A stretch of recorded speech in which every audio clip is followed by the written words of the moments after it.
What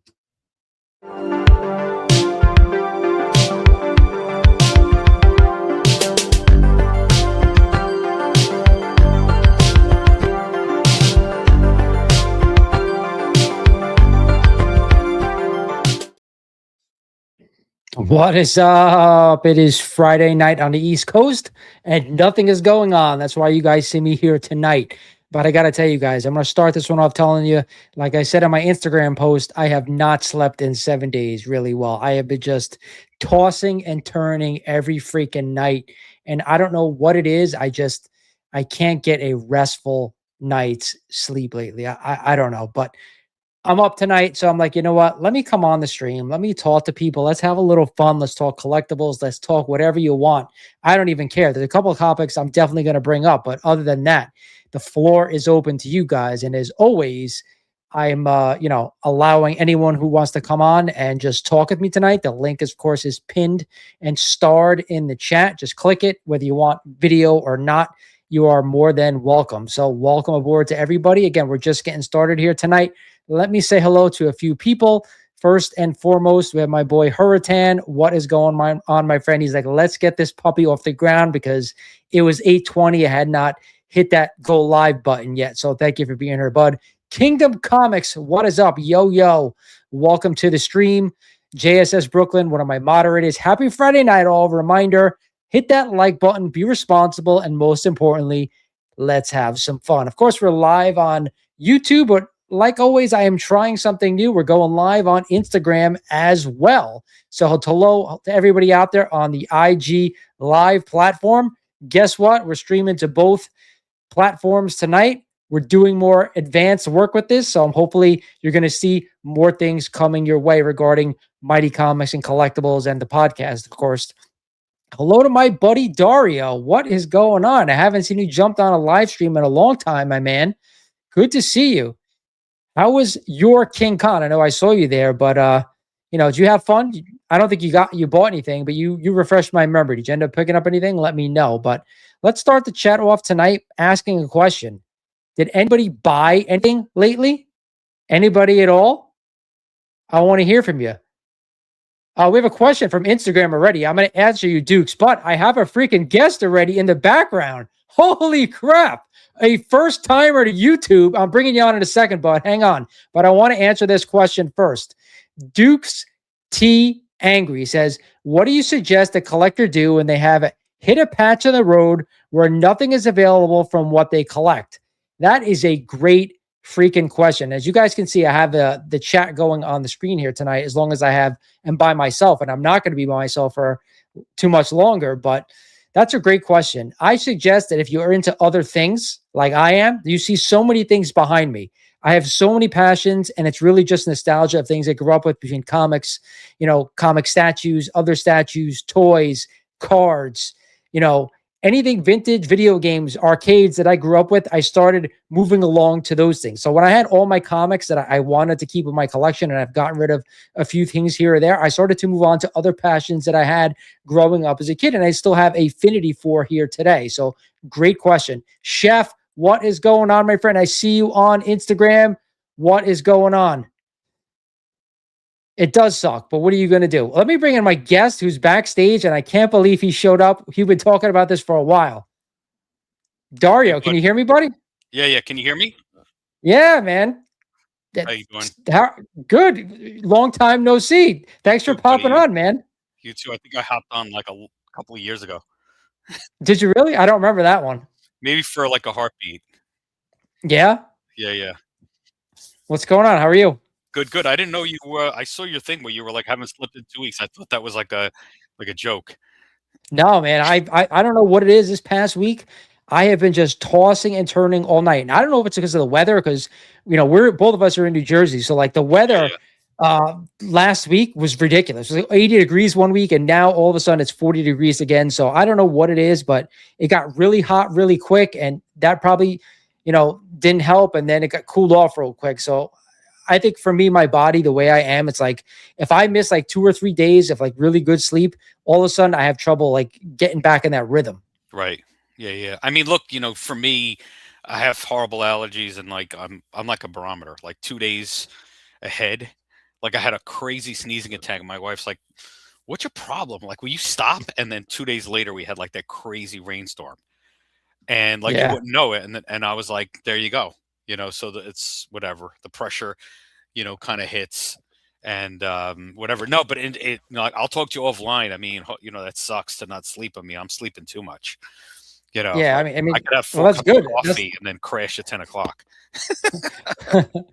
so for anybody who, and I'll catch up in the chat in a minute. For anybody that doesn't know, Dara is a good friend of mine. We met via comics, and he lives maybe about 10, 15 minutes from me. I haven't seen him in a while. I just saw him at King Kon this past week, and I reminded him that King Kon was coming and to make Yeah, sure if I he had know. time to get Thank you for out doing it. there. Yeah, because it's always a good show. So Yeah, I yeah. asked the question before. Did you pick up anything when you were there? No, I didn't. I mean, I reached out to that guy Dominator about Marvel Comics #1, and just as a joke, I said, "Would you do layaway?" And he goes, and he said, "Yeah, 20% down, non-refundable." So, and then I wrote back, like, gave him the thumbs up afterwards. So no, but Yeah. he had a ton of other books there. He had the I always forget the name of it, the Red Skull, this with Captain America on it, and he said that was like 16K, and I was like, oh, that's more, that's kind of more in my range, but still something that is out of my range. But just to own kind of books like that, is kind of incredible, and just to sell it. I mean, it is interesting for me because I've been doing this for so long. Well, for a couple of years, and picked up again since I was a kid. Is like I look at it as with like almost like a museum type thing. You know how you walk around and like I've been to Cooperstown and you look at the uniforms and the bats and the balls and the card. They have a selection of baseball cards as you leave the stadium, as you leave the museum. And as a kid, you're just like, oh my god. And then for these people, just put it up on a wall, like it's like, yeah, you know, what do you want? Marvel Comics. All right, make me an offer. Yeah. Like, would you do, 90,000, that kind of thing.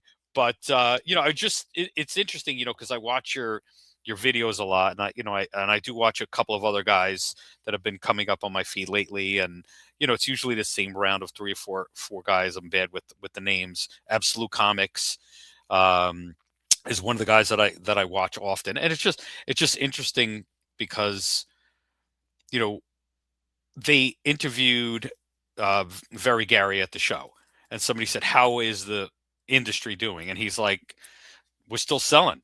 We're still selling a lot of books." But again, I think based on the conversation we had as a sidebar, it all depends on when you got in, right? Because if you're buying collections now, right, you're still selling them at a premium. But if you're holding on to inventory, say you bought maybe 3 or 4 years ago, right, you're kind of like, all right, do I still hold this and hope the market comes back, or do I just cut my losses? You know, Yeah. and I guess it's kind of similar to other businesses as well in terms of, do I want to just let it sit on the shelf and hopefully someday somebody's going to scoop that up, right? Or do I just put something up, that's going to move really quickly? Like, It's yeah, go ahead. everybody. I think a lot of us, especially, that have been around a long time, we've been collecting comics for a long time, with the boom or right after the boom, like Mhm. it's just, I'll say this is like people think that comics are going to go away and that selling is going to go away. It's never going to happen, folks. There's Sure. always going to be people who have that nostalgia, who enjoy the medium. New books are a different story, but right now, new books are like the hottest thing out there. So, Absolutely. like, sellers are still selling from what I hear. They're doing okay. If you have good inventory, I'll always think you'll move it. That's just my philosophy. If I look at a wall or I look through boxes and there's heat in there, and it doesn't have to be expensive heat, it could be cheap heat. You guys saw me go through boxes and I'm picking up, $5 to $20 books out of bins. So that Sure. are still, in my opinion, like nice Mhm. keys to have. So it's all in, it's all relative, as they say. Sure. Yeah, I mean, I was talking to Gerard and Yael from Zenitram, and he had Silver Age, and he had a whole thing of absolute Batmans up on the wall. And just, I mean, I think, just like you and I, you could scan a wall within 3 seconds and see if something catches your eye. And I was like, oh, how the Batman's selling? He goes, they're flying off the wall. He goes, I'll they'll sell, and I just go underneath and put more up there. So I think it's really cool that there is more buzz in the industry now. I mean, look, just there's no such thing as bad publicity, but I think the fact that a lot of huge books have sold lately, and it's beyond just, with, the little core of the industry. It's on mainstream. Golden has, they're hyping things up, even though it's for them, they're still hyping things up for comics in general. And then I just watched the documentary Selling Superman Oh fan yeah. comics. And did you see it? Did you watch it? I watched it like when it first came out. I didn't think it was that great. I thought it was going to be more like a film. It wasn't. It was like broken up into like four little pieces, which Yeah, I right. really wasn't like a fan of that. I wish they would have done like an actual documentary film. It would have been better, but it was Right. okay. Yeah, no, for me, just the fact that somebody had that collection speaks to, like like when I look back at something like Hulk 181, right? It came out 172, right? And Yeah. I'm thinking, okay, now that's 50 something years old, I think it right? might be 70. It might be 73. I don't know, guys. Just somebody let me know if it's Right. 72 or 73 it came 72 or out. Okay, 73. good. And but again, you think back and you're like, oh, I wish, my dad collected, right? Because that's the only way Yeah. you would have gotten an original copy, and then these collections that come back from the golden era too. It's like there was that other Superman that was found, the 9.0. Yeah. That was sorry, no, there was like I think That 7.0. 9.0. Right, yeah, I know. Well, the 7.0, whatever, the one with their mom said that she's like, I have a collection in my attic that, like, a very, very valuable book, comics. And then it was weird, like, it never kind of came to light until after she passed. And then she had, I don't know how many she had, but she had the Superman #1 there, I think, in a crate. And it was one of these things that hadn't been touched probably in 70 years. And that's the only Yeah. way that these things can preserve that much, because, I mean, the deal. It's like, the other day, I remember I was talking about pulp. I mean, the quality of the pages, and, how everything browns so easily that the only way to get, like, white or off-white pages is to have literally all your books stacked and in somewhere that's literally airtight, Yeah. you know. So So, before we go any further, I want to yeah. just mention I got a super chat. So he have a question. Hurricane, what's going on, my friend? Hmm. He says, "Hey Lawrence, long time listener, first time caller." That goes out to like New York guys. If you guys know that, you know it. I recently picked up a TMNT1 first print in a low Nice. grade Eastman sign with a remark in his 6.5. Congrats. I remember you mentioning that to me. So for people out there who don't know, TMNT1, you all know that there was only 3,000 printed. Hmm. But do you know, if you go look at the CGC census, the low grade numbers outweigh the higher grade numbers on the census? So it goes to say the lower grades or the mid grades have less available than the higher grade ones right now, which I thought was wild. So I actually looked into buying a one in a lower grade. At one point, I was looking like a 4.0 or a 4.5 because there was like two or three on the census, whatever it was, and I was just like shocked by it.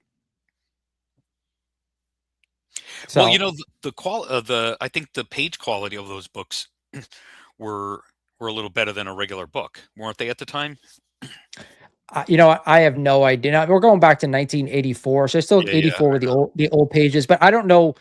I've never actually opened a TMNT1 to look inside what the page is like. So if someone who Right, has, let me know. But I'm sure if you have a first print, you're not. It's probably slabbed at this right. point. I would think for most Because people. I remember going to my local shop in Manhattan, and I think I bought, like, the one with the Triceratops on the cover. I don't know if it was like TMNT issue 16 or something like that. And, I bought, like, Flaming Carrot. Like, I bought one of those issues that was like, they had, like, literally in the bottom row a bunch of indies. And just for the hell of it, I was like, you know what? Let me pick up one or two of these, because you never know what's going to happen. And then the Turtles thing was even huge at that point in time. And I mean, I literally picked that up right off the shelf there, and I had it, and then, eventually got stolen. That's for another. That's another. Really? Yeah, I had I had a bunch of I had all my books in bags and boards, but I had them in shoe boxes instead of, like, short boxes. And somebody, like, was working on the house or whatever, and I didn't notice it because I had a bunch of shoe boxes. And then later on, I'm like, I don't get it. Like, where the hell's this shoebox? I went back in my attic and this and that, and I had a stack of, like, maybe 25, 30 books in that shoebox, and I distinctly remember what I'm missing. I had Star Wars 1, 2, 3, and 4. I had that. I had the first Carnage, Spider-Man. I didn't have it, thankfully, like every single thing sort of kind of in order, but I had that book in there, and I had a few other kind of early books there. I had some early Spideys, like the first Black Cat, things like that, where I'm just like, I can't believe, like somebody walked out with one of my shoe boxes. But yeah, you live and you learn.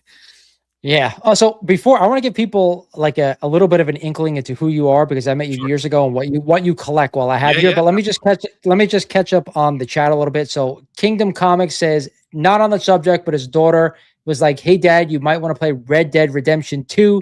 She said this might be something you would like, and I haven't put it down since. I remember playing Red Dead Redemption. I don't think I played 2, but it definitely is an addictive game until you're done with it. Then it's hard to go back and play it again. But JSS says, I have to say these past 2 weeks are the most interesting new comic book days in decades for me personally, and I don't collect modern books. So JSS, what did you pick up? Let us know.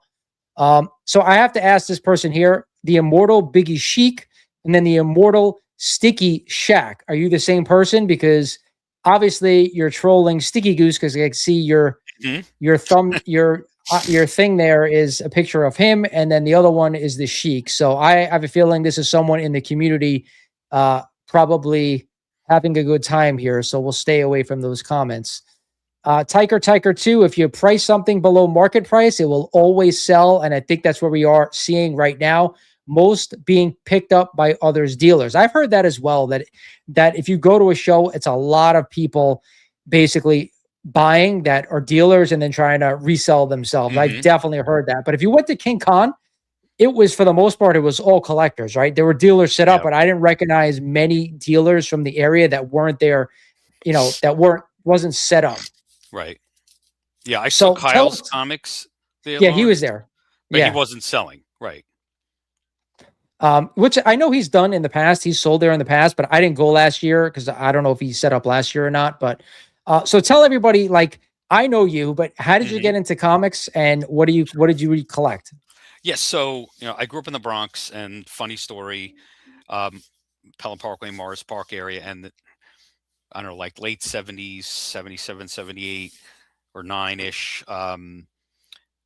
My friend, my friend got me into it, and there was a local, there was a local like coin guy on Lydic Avenue, and he had his own collection of comics. So he had, those glass sliding doors, that kind of open like that.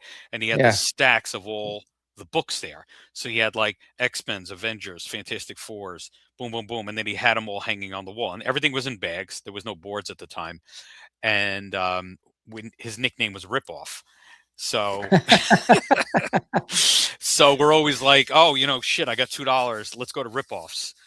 So we'd go there, and then he would flip through, and you'd be like, all right, that one. All right, great. That's a buck or something like that. But again, think about the time, I remember he had Yeah. Tales of Suspense 39. He had the first Vision. He had Silver Surfer #1 on the wall. I mean, he had all these great books. That's why for me it was like, when you see it in your hand, and then you remember just vividly as a kid looking at these books on the wall. And then he had boxes of them where, like he had them written in pencil, like 25 cents, 35 cents, that kind of thing. I mean, I didn't have any money back then, a couple of bucks in my pocket. And so I just started like, buying books that way. And, whatever came out, like local shops or something, like I really started buying when it was like around 30-cent issues. I remember when the first like Frank Miller Daredevils came out on the shelf and things like that, so, but I was always like Fantastic Four, just immediately drawn to that there. I mean, honestly, when I was a kid at the time, um, Fantastic Four, Amazing Spider-Man was always #1, like no matter what. Yeah. DC's, I wasn't really as drawn to DC, and I know you're going to laugh because of now like looking back at the '70s and some of the great artists that was in Detective Comics and Batman. But like as much as I love the Super Friends, the cartoon, I was always drawn to more the just kind of the stylistic view. Fantastic Four for me was like Negative Zone, things like that. I loved things about space, so I was that kind of was like my genre, the whole Star Wars, Star Trek thing. So yeah, so I just started buying some stuff. I never had a ton of books. I'd say by the time I stopped collecting around 91 ish, I had about 500 books. But there were local stores up in Central Avenue in Yonkers.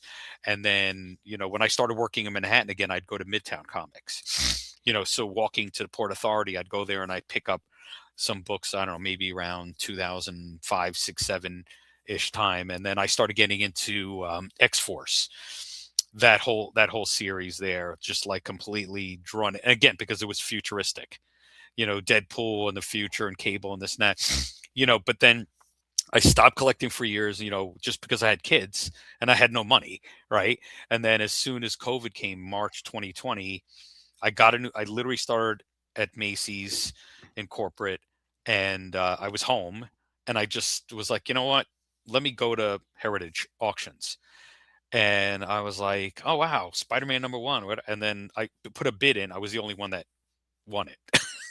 So literally the first book that I won getting back into the game was Amazing Spider-Man #1. So let me ask you a question. Now Yep. I know you, so I know you're a big FF collector. So you went Yep. from Yep. Spider-Man 1 to doing FF. And when I say he does FF, he's got like multiple copies of like Yep. all, if not most of the FF books, Silver Age stuff. Hmm.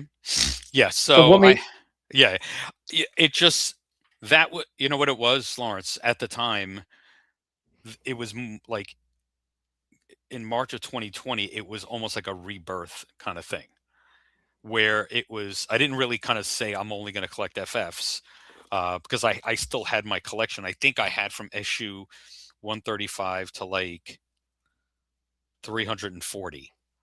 Right. Yeah. So I'd say more than half of my books were Fantastic Fours because I had a subscription to them for a couple of years. So I have newsstand copies of books from like 240 to the early 300s. And when I got back into it again, it was just one of these things where I took a swipe and I won it. And but again, like there was always a list of like 20 to 30 books where I was like, oh my god, it would be so awesome to own it. So at one Yeah. point, I bought Silver Surfer #4, and I bought books on Heritage and Comic Link. So I put bids in. I won Silver Surfer #4. I mean, some of these books I ended up selling back. Hulk 180. Um, I actually have Fantastic Four #11. I sold it back. So there were a couple of books. I had Spider-Man #50 that I sold to Heritage. I had Spider-Man 129 that I sold. But So again, yeah, this is like 2020 time, like yeah. before the boom and stuff. So yeah, like I think a lot of like Hmm.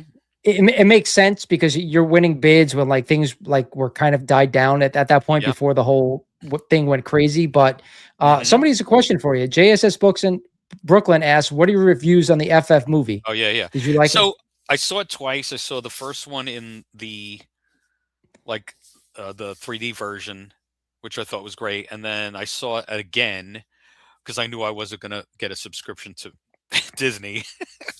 I already had a subscription to Disney. I saw all the Marvel movies again, and I was like, it's not worth the $10. But no, I thought it was great. I mean, I would say I'd give it 4.5 stars. I thought some of the I wish they had more villains in it.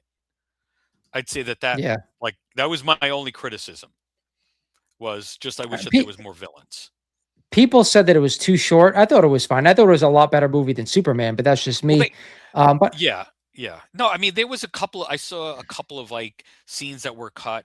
There was one scene where Sue goes down to visit the Mole Man to kind of to get his support for fighting Galactus when he comes here. Um, yeah, and there was a couple of other smaller scenes. Like I said, to me that was the um the only criticism. The other thing too, again, I always speak my mind.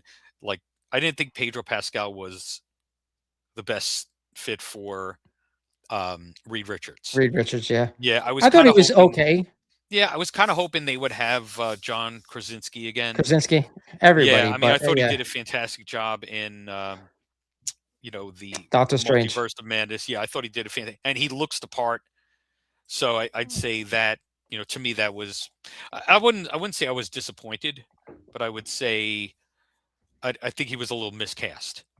I think So, the FF was a solid movie. It was a good film. mhm, But again, no FF film has done particularly well. All of them haven't done yeah, great. So like for them to get where they were, I think it's been fine. But yeah, Oham says back in 1991, before going to school, I used to go and wait for my friend at his house. And while I waited, he had 5 boxes filled with 50s and 60s comics. I hmm, was in awe. He gifted me a Green Lantern 40. right, That's awesome. I mean, in 1991, I mean, I can imagine what some of those were worth back then, probably yeah. pennies on the dollar with what they are now. But as always, guys in the chat, I want to hear your questions. If you have questions, we talked a Mhm. little bit about like what everybody's picking up. I asked Dario what he picked up. I don't think he picked up anything. I think you showed me at the show you bought a couple of FFs, but Yeah, I anything have. that you Hold on a second here. I want to dig in my box of stuff. while you're doing that, I'm going to ask Yeah, the yeah, chat: is yeah. Go ahead. anybody out there collect other stuff out there? Like you guys know, I collect a ton of stuff, and I've started doing videos on other stuff as well. So Dario, start with you. Do you collect other stuff as well, or just comics?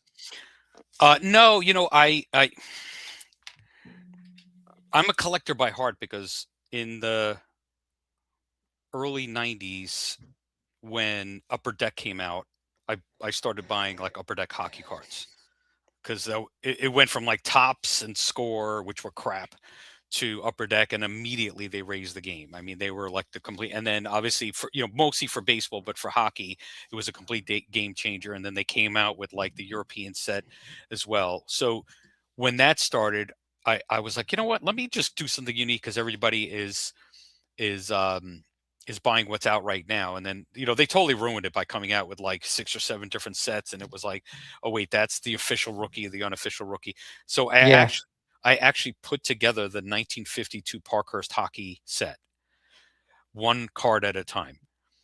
Oh And wow. yeah, and it was the good thing about it was it was 105 cards total. So I don't want to say easy to put together, but like I would go to shows, and I would literally look at their um, display, and they might have two, and I'm like, how much for for this guy, for that guy? And they're like, $20, $30, I'll take it. And then I actually went to Montreal. We used to go up to go to Ranger games up in Montreal, and I actually took a bus across town to the French section of Montreal because most people in Montreal speak both, but this was like literally the guy spoke broken English, and he had a bunch of them.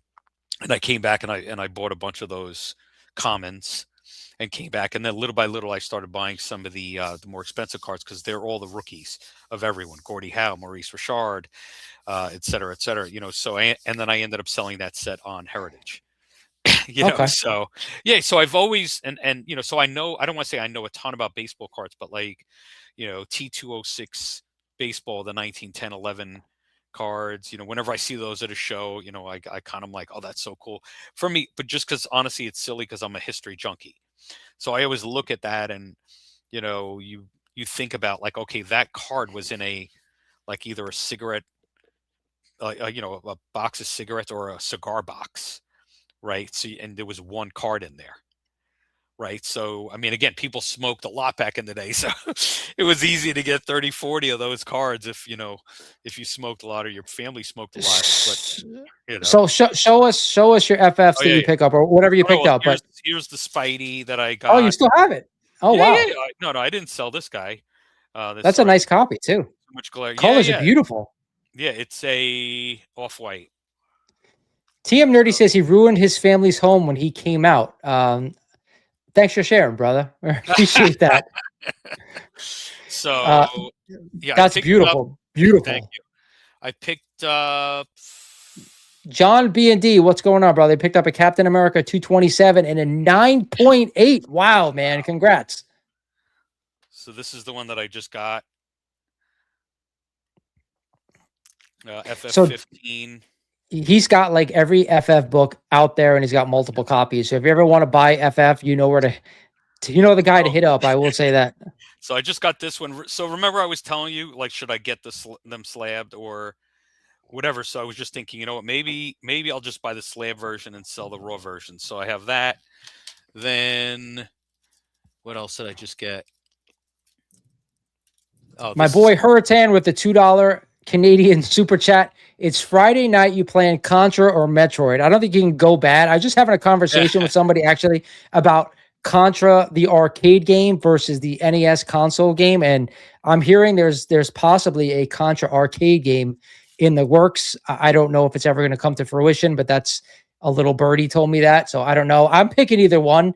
I played both till at nauseum. I never beat Metroid, the original. I'll say that right here. The game was too hard for me. Contra, obviously, it was easier to beat if you had the codes with the infinite lives. So that's a tough question to answer, bro. I'm playing Mike Tyson's Punch Out if I'm home on a Friday night. the original, the one where you can't beat Mike. I beat Mike. I Oh, dude, you it did? didn't. Once I got past King Hippo and Right, figuring out that you had to hit him exactly at the time when he went up. As soon as I figured that out, I was off to the races, right. brother. Okay. All right. So here, I just got this one on Comic Link. Molecule Man. Yeah. So I got this for a steal. I mean, I was going to say if anyone wants to ask questions about like where to get and prices and whatever, let me know. I mean, I can't, I can't, I can give you advice, but I think, Lawrence, you were talking about, you know, going to shows as well. I mean, I haven't really bought anything at a show recently because I'm not buying a stack of books. Like when I first started going to the Clifton shows, right? I would go and I'd go to Dave. I forgot his last name, but I'd pull out like 10 books. And I'd be So like, Dave, before you give go me a any further, price. let me tell everybody out there what the Clifton shows is. It's basically Mhm. they run once a month comic show in northern New Jersey, and they switch locations to like there's 4 different spots I think they go. Yep. So one month it's in Clifton, next month it's at Wayne. So they rotate towns, but it occurs every month throughout the year. So go ahead, went to the Clifton show. Yeah, no. So when I first started going, that was like in 2020. I would go and I'd pull together like a stack out of the box and I'd say, give me a price. Right. But the thing is right now, everyone is so overpriced. I'd say just it's more of a now thing that because everything is still sort of on 2 years ago's prices that I don't even want to make an offer on something because like It's so far out of swag. Yeah, right, I'm the same way. somebody had an FF16 4.0 and it was $400. And I know for a fact that, you know, books sold recently on Heritage and Comic Link for maybe in the round, okay, let's just say even on the high side, 300, but still in the twos. I mean, there was a couple of books that I swiped at that I didn't get that I knew it was going to be a bidding war because every time I bid like twice, I kept getting, and I just kind of gave up on it. So, so in that point there, if it's $400 and how they say, okay, sure, no offers are bad offer, but like I go, all right, if I go 260, you got it at 400. It's like, well, if you didn't, if you haven't priced it since 2 years ago, of course, it's going to make it look like insulting. So it's almost not even worth the offer. I think that's part of the challenge too, is I don't know how Well, people can go through hundreds and hundreds of books and reprice them all, well, that's the thing. If you have a question on a book and you think it is overpriced, you got to say, I mean, it's hard to do because unless you, yeah, you're no, not that if type you're of guy that truly, truly you're gonna, on it. yeah. Right. Right. You have to be like, listen, the last sale in this grade is what, is this, can you Right. be at that or under that? You have to be willing to say that. A lot of collectors are not willing to be willing to be that bold. So Right. I get what you're saying, but at the end of the day, if you're a dealer and you have a book that's worth $400, you should You be got to do it. going Yeah. monthly and kind of checking on that price. Yeah. Shout out to Amazing Pop Culture Podcast with a $4.99 super chat. One of my Mhm. boys, I've been on his channel twice now over the past 2 months, Mhm. and he's got some fire Fundar. videos and crazy Right. views. So he says, "What's up? What am I drinking? I am drinking Maker's Mark. Nothing crazy tonight. Oh yeah. I buy the little bottles because I don't want to. If I get the whole big bottle, I'll drink the whole big bottle, and I don't want to. So I'll buy like a couple here and Mhm. there." And secondly, Right. he got a blind bag coming of Thundar the Barbarian 1 That's coming to awesome. his house, which your boy shipped to him because I know he was looking for that when we talked about it on his podcast, and I saw it at Zap, and I said, are you interested? He said, yeah, Mhm. and I mailed it out to him. So thank you, brother. I appreciate that. So, so I got one other book that I pull out. This is one that I forgot somebody else had on the shelf. Do you remember one of the other Yeah. dealers had it. I forgot. And this one I bought from Comic Link as well. So there's only like 110 copies of this on the census. So 110 blue label and 110 regular copies, and then 110 variant the green variants. So of course, as a fan, I had to have one. You Yeah. know. Oham says, you know, my friend, I'm a huge 19s Twilight Zone and original War of the Worlds fanatic, but acquiring any props from that show and movie is such a rare thing to find. So it's funny you say that, Oham. He meant 1960s right there. So it's funny because we talked about when the show started how like somebody asked the question of, you know, if it's harder to get something in the genre of your collection, let's just say comics, like I can't get this comic or I can't get these comics that I want, whether it's unavailable or out of the reach or whatever it is, you know, I said, you know, I kind of move on to some of the other passions. So it's funny you mentioned like these props and stuff like that, because I was looking at a couple of things that I saw, and it was just like I was trying to get like original pieces of Masters of the Universe artwork. Heritage had some like a few months back, and I was in on the bidding for a while, and it just got crazy expensive. But that's the type of shit that I'm looking for right now. It's just like super rare things for stuff that I have an affinity for. Right. So like I have a buddy, I had him on the podcast. His name was a Sports Card Dad. He's a big Masters of the Universe fan, just like I am, and he's been collecting some of the mint on card original figures as I've been looking for some as well. So like you fall back into stuff that you love, whether it be rare, not rare. I think though, if you're looking for like, if you fall out of one genre and you go to the next, like you're kind of looking for like more things that are unavailable. That's just my mind. Yep. Did you bid on like, was it cells, like the comic cells? It was auction. It was an auction at Heritage. Right. Okay. Yeah, I was gonna say I've seen stuff like that. I mean, there's always tons of movie props on Heritage. So they also had like original Garbage Pail Kid art, which I also bid on, but they ended up going for ridiculous, insane, like $25,000. Like I would love to own original Garbage Pail Kid art. The art that they made that was a card before they actually printed it. I would love that. That's like a one of one iconic item for like a fad that I think a lot of people enjoy. Right. Yeah, I saw the card that you made of yourself. Yeah, that's my second dude. That was all AI, man. I just put it, I gave him a picture of myself, like, make me a Garbage Pail Kid, and they shot that out. I'm like, holy shit, man. Izzy, what's going on, man? How are you doing, brother? Yeah, man, wild. Saw him at the show doing the tour. He's growing. He's out there doing. I liked his mic. He had like a real nice professional mic. Him and Cliffs on Comics. It was they're at every show though. Yeah, and here's the last one I got, Lawrence. So like I don't only get FF, so I picked up this one. Is that 2? No, or is that 5? 5. So just because it's one of my favorite covers, the 2 is like way too expensive, you know, and it's, you know, even for something that's a rag, you know, they charge like $1,000.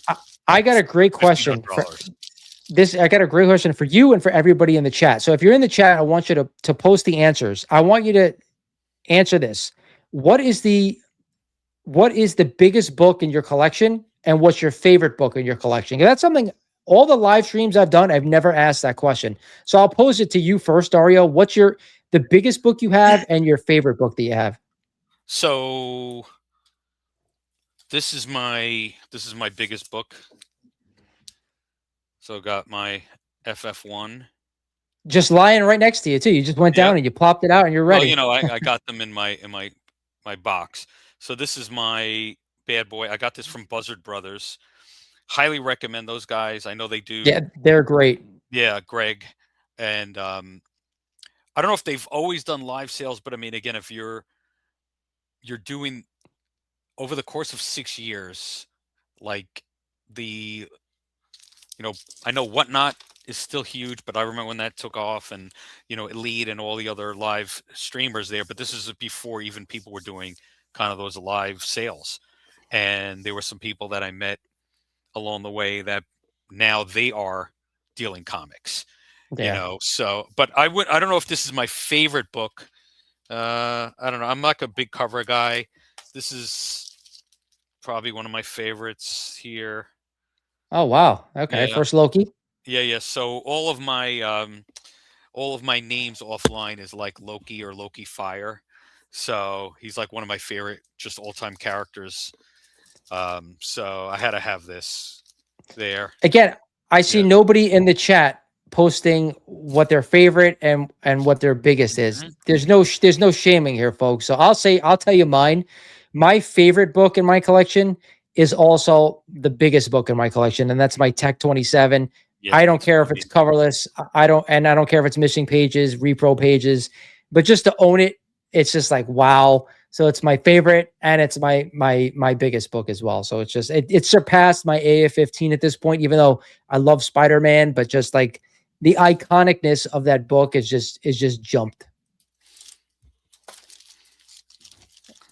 All right, Lawrence, I'll bore you with a few more books. So this is another one I had to have. So Doctor Doom concept. Yes, Right. I talked So, about that was recently on my top yep. 10 comics of the week as well, because I don't think a lot of Yep. people know No. about these Silver Age Yeah. these like prequels of like these characters. Yeah. A lot. There's a few of them prior to this one. There's one literally called the Hulk. Then I think there's a The- thing, right? Concept too. Obviously I the don't know Iron about the Man. thing. Yeah. There's an FF book that's not Tales of Suspense that was a prequel. I forgot the name of it. It's like some weird Not thing. unknown something. Yeah. Yeah. Unknown. It's like Mr. Fantastic or something like. And then obviously Human Torch has been around it literally Yeah. from day one. And then here's another one too. This is actually I put a bid on another one this week. So this is the only Golden Age that I have. Oh, really? So That's the only one. yeah. I mean, it just one was just literally on Heritage this week, and this one I got for like 220, and it's not in great shape. The one that was on, it was a 0.5, but only because it had like a coupon cut out in the back.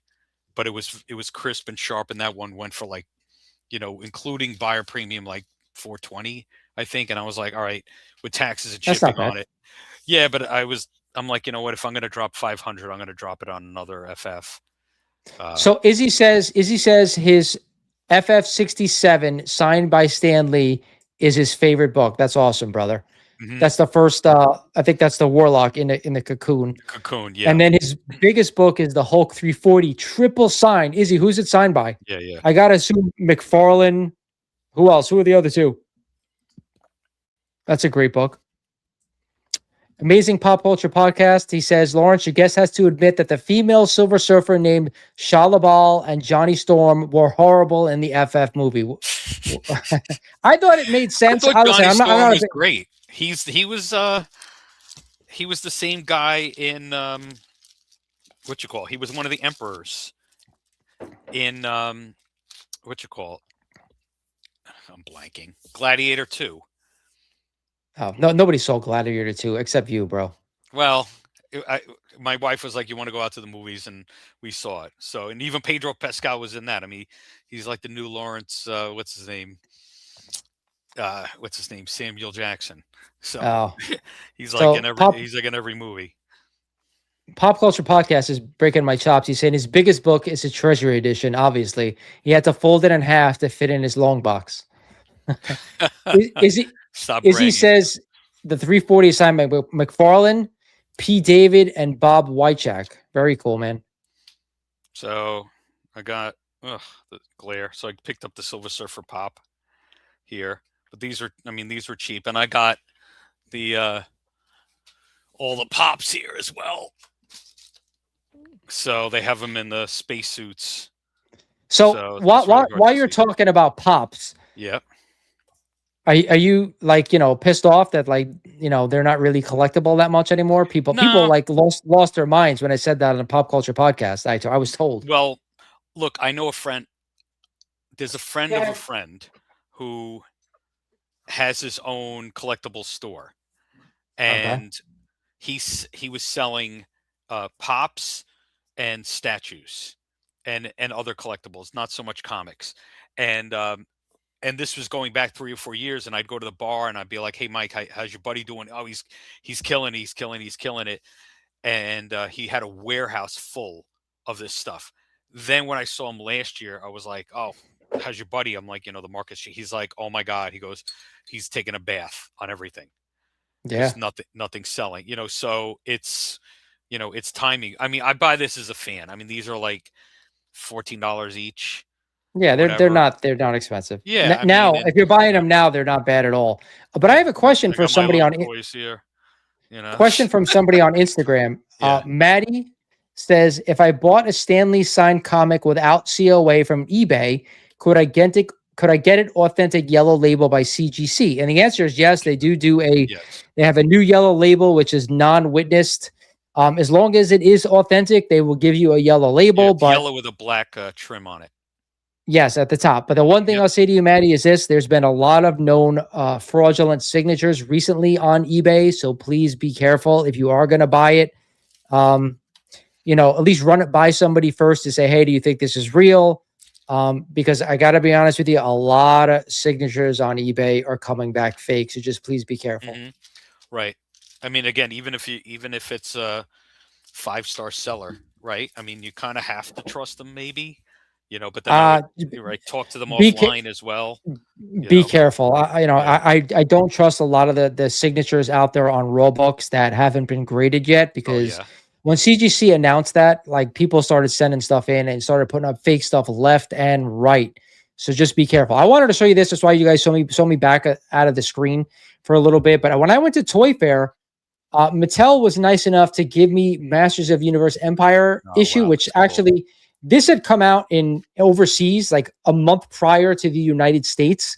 So they had it like literally like close to the day of release when I was Right. over at Toy Fair. So I would love to get this signed by some of the cast and maybe have it slab one day, but Hmm. hopefully I will get to meet like, Jared Leto or Nicholas Galitzine, because I thought this was Hmm. really cool of Mattel to do that for us Motu fans, being it's the year Right. of Masters of the Universe.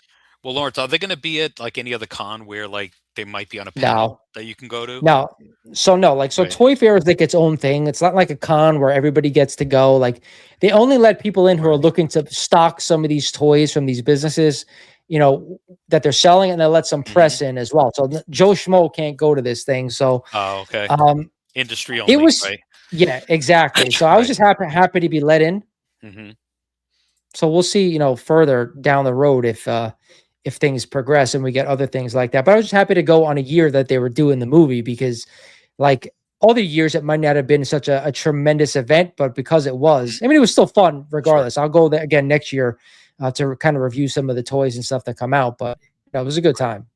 Right. Here's something interesting, Lawrence. Now that we're talking about autographs, so this here, this I had this pressed and cleaned and sent in for grading. Right. So I got a 4.0 on this. I bought it off of eBay, and it says signed by Roy Thomas, Okay. which Inside or on on the the top, cover? it's on the first page, Okay. right, on the splash page. But again, it says on here, Roy Thomas signature on page one. So I mean, But I that's don't know. not verified. No, no, it's not. This is before they did they signed with that third party company. So I don't know if you want to crack that and resend it in, or maybe have them crack it out and verify the signature just for the yellow label, because they do hold a little bit of a premium. sure. I don't know Yeah. about Roy Thomas. I hate to say it, but like, there are certain signatures of artists or creators that really hold a big premium. Obviously, Right. Stanley is one of them. John Romita is also one of them as well. Todd Yeah. McFarlane is another Sinnott, one, even though, yeah, all the older yeah, guys. Yep. but the Hmm. like, even Todd now is, with so many signatures out there, that's kind of waning as well. But Pop Culture Podcast says, what's the best and worst Marvel movie in your opinion? I'll let you start on this. Me? Oh, Yeah. Infinity War and Endgame. I mean, they were on yesterday. I mean, it's almost like Goodfellas at this point. When it's on, I have to watch it. You know. So what's the So worst? the worst. I don't know. Carnage was pretty bad. Oh, the Venom 2, Yeah, Venom, Carnage. or was it 3? It was 3, I think. I don't know. I don't even The remember. third There was one. Yeah, the third one. I don't know. I have But to think about that was Sony. That wasn't it. Marvel. That You was know what? Sony. Thor: Love and Thunder. I saw it in the Okay. theater. Oh my god! I mean, from Ragnarok, which is probably second best movie in the whole lexicon, to one of the worst movies where it was just so forced. It was, and I thought what's his name did a great job as Gore the God Butcher, but he didn't kill anyone. I mean, they PG'd it. They had kids in it, and they had all these silly scenes, and I'm like, all right, enough of this pandering to kids. And I know what's his name directed both movies, and directed the best movie and the worst movie, and like now you never hear of him anymore. Taka Wakiti or whatever his name is, and yeah, I mean, completely forgettable. So for So me, like I'm going to tell you this, I agree with you. Love and Thunder was by far the worst mhm. Marvel movie of all time. The best, though, I'm going to challenge people to tell me. I understand why people say Infinity War and Endgame. I get it because like the massive, whatever the culmination of everything in those Mhm. movies. I understand why people say that, and they were great movies. The original Iron Man movie to this Oh day yeah, is the best Marvel movie. yeah, I could watch it every time it's same. on. Hmm. Phenomenal movie.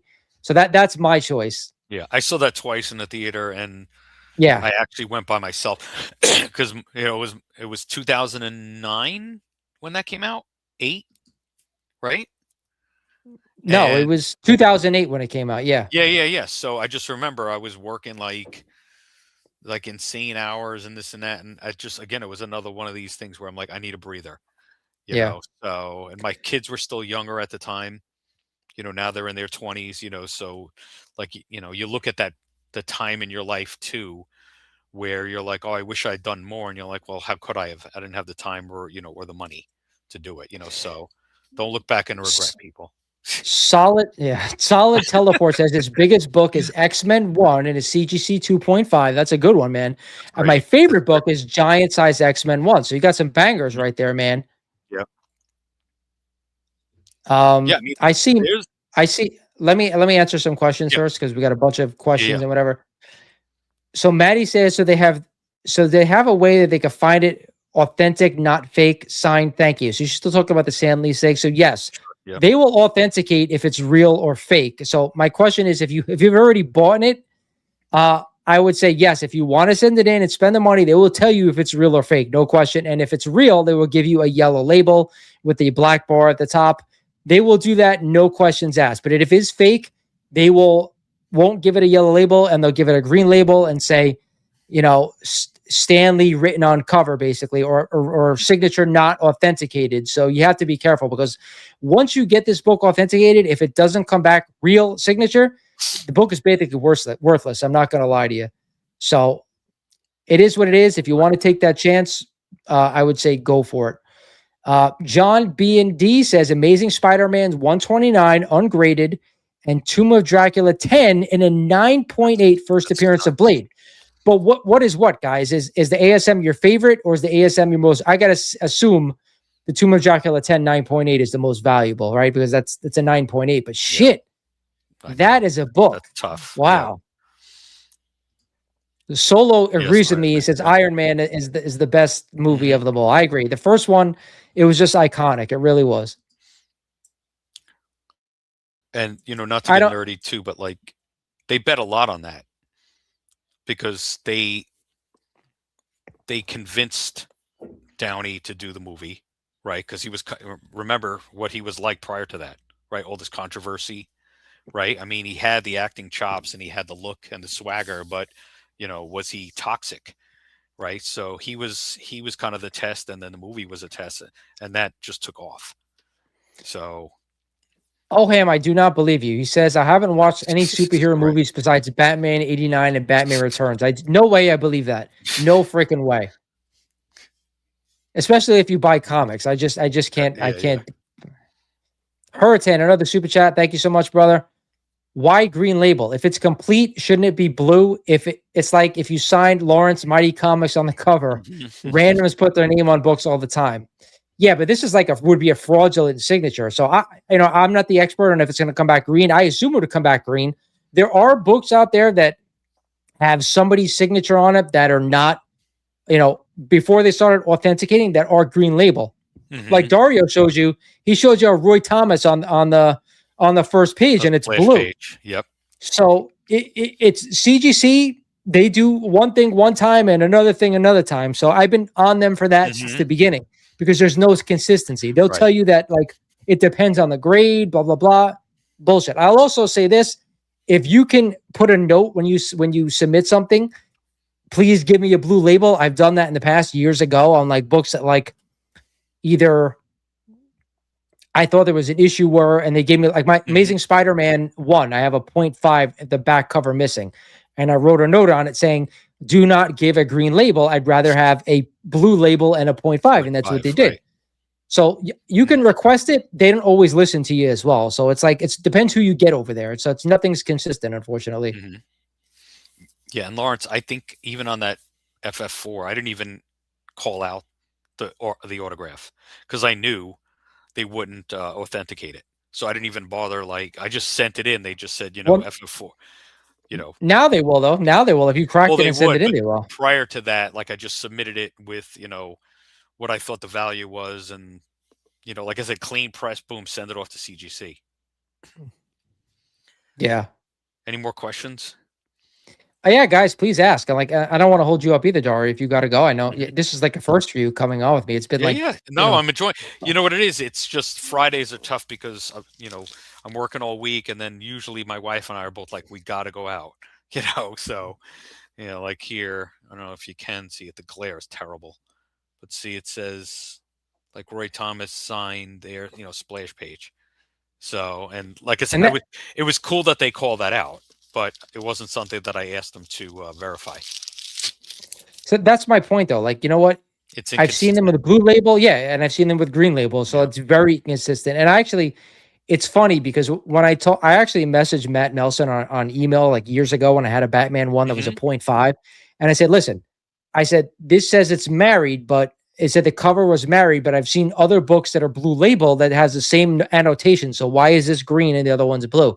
And he Right. basically says he told me straight out. He's like, all books with a married cover should be green label. I said, well, I've seen them without. So tell me why. Right. And there was no answer basically.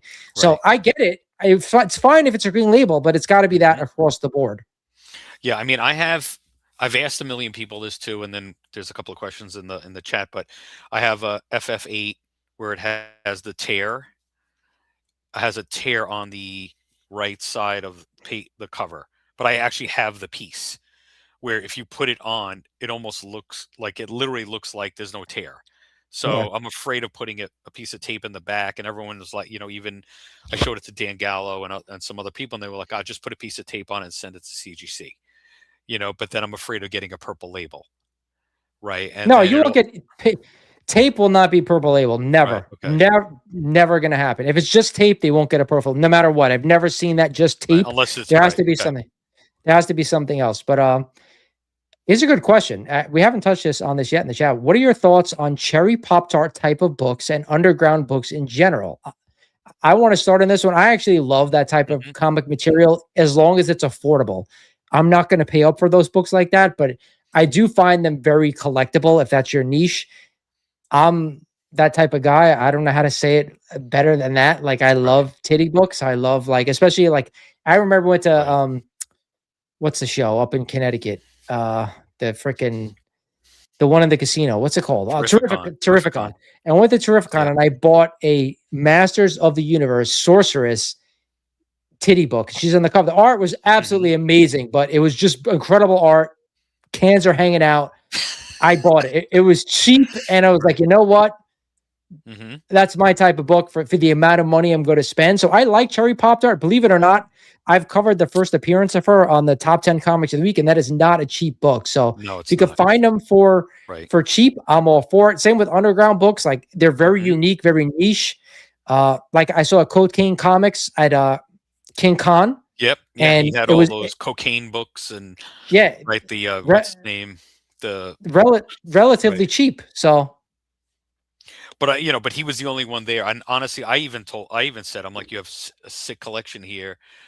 He had some crumb books as well. And I was like, you're looking for that niche collector. yeah, And he but goes, no, he goes, we'll sell some books here. But I go, you know, you're, you almost need like an indie con, of kind of, or But a that, section in the, like in the con, but for that's what like made that type of work, right? but that's what made King Kon great is Oh because you yeah. had a lot of variety. You have people with stuff people like me who are like searching for that stuff now.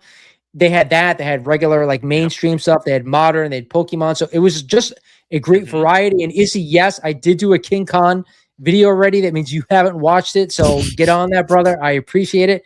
Go watch that video. But yes, I did do a He review. mentioned you. He Uh, mentioned you on it. I did just like I Yeah. watched No, I your. know. I know you did he did a live show there, and I watched that Yep. as well. Hmm. You know what Um, I'm noticing, Lawrence, too, just because I follow, what you call comic, whatever, Go Collect, and I always look at like the top sellers, the, uh, well, not the good girl books, but like the love story books and the Dell books. Like there's just a little bit of a, like Scooby Doo's and, Space Ghost, Well, Star that tells me Treks, you things don't like watch that. my videos either, because if you watch No, my no, I top 10 do. comics of I the do. week every week, you notice that there's a ton Well, of Dell that's books on there right now, a right, ton. right. And that's, I think that is a shift sort of probably in, like, I can't afford these crazy keys anymore, or, somebody had a question about Absolute Batman, which I think is a fantastic series. I mean, and I do, We're gonna get yeah, to go ahead. that. Before you even go there, Yeah, we're gonna go ahead. get to that. But like we talked on Dell, and same thing for Gold Key. We haven't had as many Yep, Gold yep, Keys appear on the top 10, but they've been on there as well. So yep. Oham says he's got that's where his heart is right now. With he loves those hand painted covers, and Hmm. we're talking about hand painted. We just saw the cover for Vampirella One sell for a crazy amount of money, the original art. Yep. So like I see all those obscure things starting to come to like market and start to like be valuable, people looking into those things. That's why I'm reporting on it on the top 10, because those are the things that Yeah, no, people no, are actually I buying. see it. Right. Yeah, we know that the mainstream stuff, we know where it's at. We know that there's a million copies of everything, but these obscure keys, the Dell, the Gold Key, the Cherry Hmm. Pop Tarts, all those little niche books, the underground books, and even Yep. stuff like the Golden Age stuff that's not readily available, those are the things that's selling. That's why they appear on that list. But Right. back to the Solo Reaper says, what do you guys think of the Absolute series? What do we think it's going to be worth? I'll let you start with that. Yeah, I mean, look, value is based on scarcity, right? So I don't know how many copies of 9.8s are out there. I would say, in terms Thousands, of, yeah, thousands. exactly, right. So I would say, just, I mean, I just picked up a copy just to read it at the show. Um, I mean, it's literally like right here. And, I paid whatever it was, $5 for it. And, I'll probably buy the rest of them just to read. I would say as a collector, um, I don't know if it's worth $300 for a 9.8 or $400 for a 9.8. I mean, at I this point, yeah, at this point, I don't want to say it's had its run. I think it's great. I think the fact that it's bringing a lot of people in the market. I actually saw, a little Instagram video of Method Man talking about the I saw impact of, that as well. you saw that, of Absolute Batman, and how, Yeah. it's kind of bringing a lot of people back into, to reading comics, based on the stories and the art. So, um I don't want to say I'm not bullish on it, but like, I'd say collect it as a fan, but I'm not sure if there's a ton of long-term value there. Yeah, and again, I want to remind you guys, if anybody else wants to jump in on the chat, they're more than welcome to. Besides me and Dario here, but Hmm. I'll say this about Absolute Batman: if you think it's a phenomenal read, I think that's awesome. But why are we? Forget about the story aspect of it. When it comes to buying collectibles at high dollar value, you have to look at the quantity available. And because it's a modern book, you only want that book in a 9.8, like most modern collectors, and there's already a ton of them out there. So Hmm. it's going to drive the price down on the book. So it's already like under $400 or people are paying, Right. getting closer to $300, probably going to drop even further because of the amount that are out there and available. So I just think down the line, if you love the book and you love the story, you could own the book, buy a raw copy if you could find one. If not, just get it because you want to own it. You could buy the trade paperbacks of like the first 5 or 10 issues, Hmm. whatever it is. That's what I did, just because I want to read it because everybody is just raving about it. So Right, and stuff you're a like that. Batman fan too. I mean, I'm, Yeah, you know, but it's like I nothing. said, It's I nothing picked it like up. the I was at the Batman. show, and I know, but still, right? It's an alternative universe, right? Yeah, it's Mhm. nothing like the Batman that you and I grew up with. So that's why Sure. I don't like when they take a character and kind of reinvent it, because people who are a fan of the character, when they go to read that, they're instantly turned off. At Mhm. least some of us, not all of us. Some maybe just love a new fresh story, and that's great. I want to see, my Batman is Frank Miller's Batman, so that's what I want to see. I want to see a guy who hates everything except freaking Mhm. beating the frick out of people because he hates basically his regular life, and he hates the way he's, you know what I'm saying. To Sure. me, Frank Miller's Batman is my Batman. I can't read anything else besides that. I used to be able to read some of the stuff that was done in the 80s, I thought it was good, like just to be Mhm. a fun Batman, story wise. But like once I read Frank Miller's Batman, it was like, you know what, I get it. Right. So that's always been the definitive Batman for me. Sure. And there was, I think, just I'm seeing a lot of stuff. The anniversary of it, right? I think Well, they 40th just released, anniversary. yeah, they just released another trade of it. I don't know what printing it is at this point, but I did see it at Zap when I went this week. So they just released another one. I see a couple of questions in there.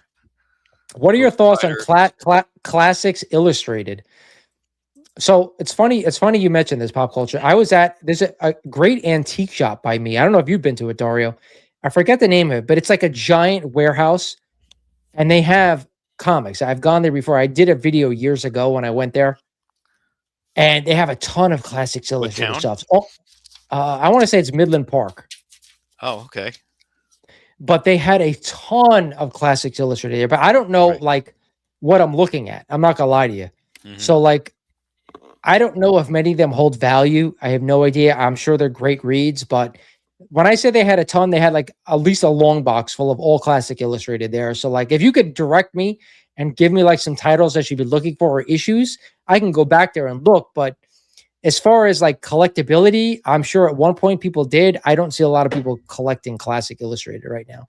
Yeah, I've seen a bunch on. Again, I always defer to like Heritage or Comic Link. It's one or the other that I see on it. I mean, again, if it's slabbed and it's a high grade, again, just because those books are pretty old, then there's some value to it. But I mean, I don't know. I don't think they go for more than $100 to $200. There might be one or two books that are like the ones to have within the series. But yeah, again, if you're buying it, you're buying it because you like it. Exactly. Hmm. Helmuth Presents says Dark Knight changed his life. I read it once a year. That's how I was, man. Right. Like once I read that book, I was like, Hmm. holy crap. Like I don't I'm gonna be personal here for a bit, but like as when I read that as a kid, like I was like 11 or 12 years old, and I was like, you know what, I that story resonated with me, that Batman resonated with me so much because of the way I grew up, that it was just like it resonated a lot with me as well, man. Hmm. So I get what you're saying. Like, it's just like totally changed the way I looked at things, the way I looked at comics, Batman. So I totally get it. It's a great read. If you haven't watched there was an animated feature done on that. I own it as well. It was a really good portrayal of the comic as well. Go check that out because it was just such a good story, and just something I think the character needed.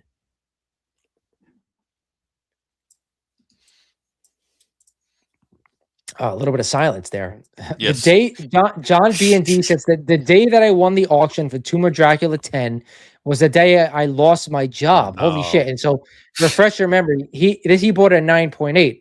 Really didn't know whether to buy the book or not. I took the chance and bought it anyway. So I gotta assume, John, that you everything turned out all right. So that's a feel good story, I hope. Hmm. That's so again, I'll get a little personal here. I know Dario knows this, but Hmm. like my family business closed in January, the end of January. So right Yeah. now I'm only working like part time somewhere else. So I'm not taking in a lot of income, which is fine. We all wanted this, and I knew it for a long time that I was going to be take some time off and then figure out kind of where I wanted to go from here in my life. So I get it.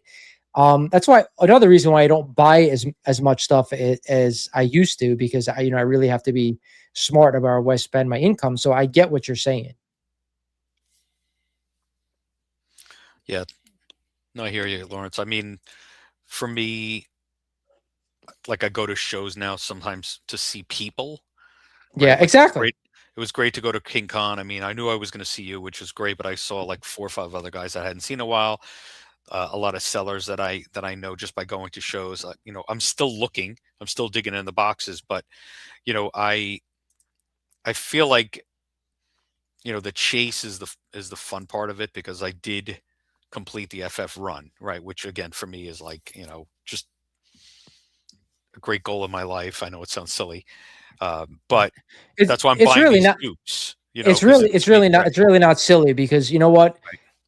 Being a collector is like filling a hole that you have in your life. I hate to say it, but that's really what it is. We all have a hole. If you collect something, we have a hole in our lives that is missing something. Collecting things that we enjoy fills that hole. That's what it's Hmm. all about. But before we go any further, I want to give a big shout out to Hurricane, not only because he says he's been there, man.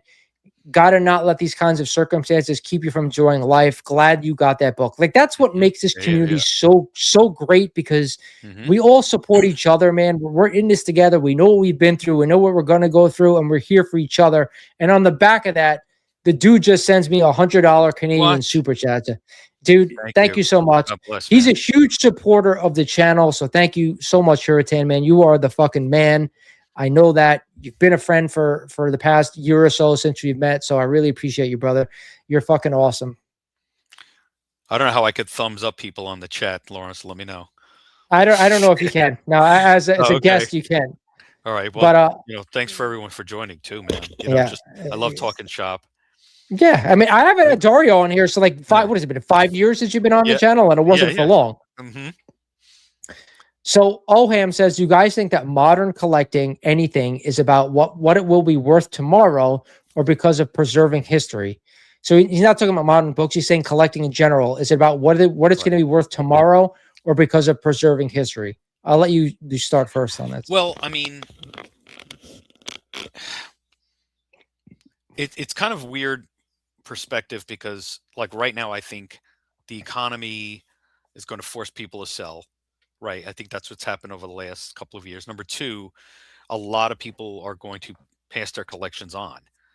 Right. You know, so if you're, you know, so there may be a glut of collections, but you know, it may not be as much golden. It's gonna, you know, it might be more that 70s, 80s, 90s kind of thing there. But um if you're buying stuff now, I, I don't know if there's a ton of upside.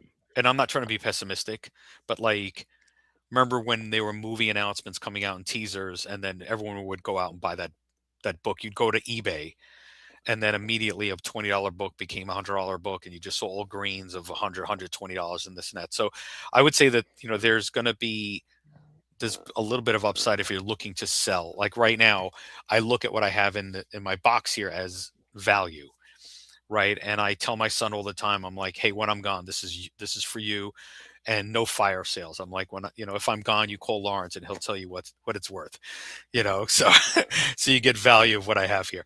But you know, That for means me, you yeah. assume that you're going to die before me. Well, I don't know. We'll have to draw straws. But you know, no, but like, looking in my box brings me joy. You know, just I have a hard day at work and I look at a book, and you know, I know, again, this is all silly, but like, I can't believe I have that book.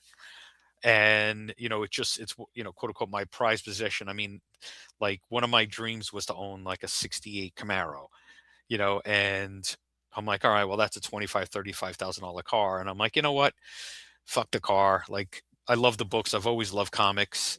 But again, these have value, you know, so even if I overpaid for some of these books, which I did on a lot of them, but you know, like all these books that I'm buying now, they're $200-300 books. They're not completely ridiculous, but they'll still always have a little bit of value, you know, to me. But I'm personally not looking at them as like, this is going to be a flip to make some money, you know. I, So I think I think that I don't collect books to think about what they're going to be worth in the future. I just don't do yeah. that. I think there was a time to do that, like when we got into like 2020, 2021, like even 2019, like you could buy a book and then flip it like within a year and make good amount of money. Hmm. I After that time, like 2021, that's when I downsized my collection. Like the only reason I buy stuff now is because of nostalgia, because I had an affinity for it growing up. So I don't really think it's preserving history.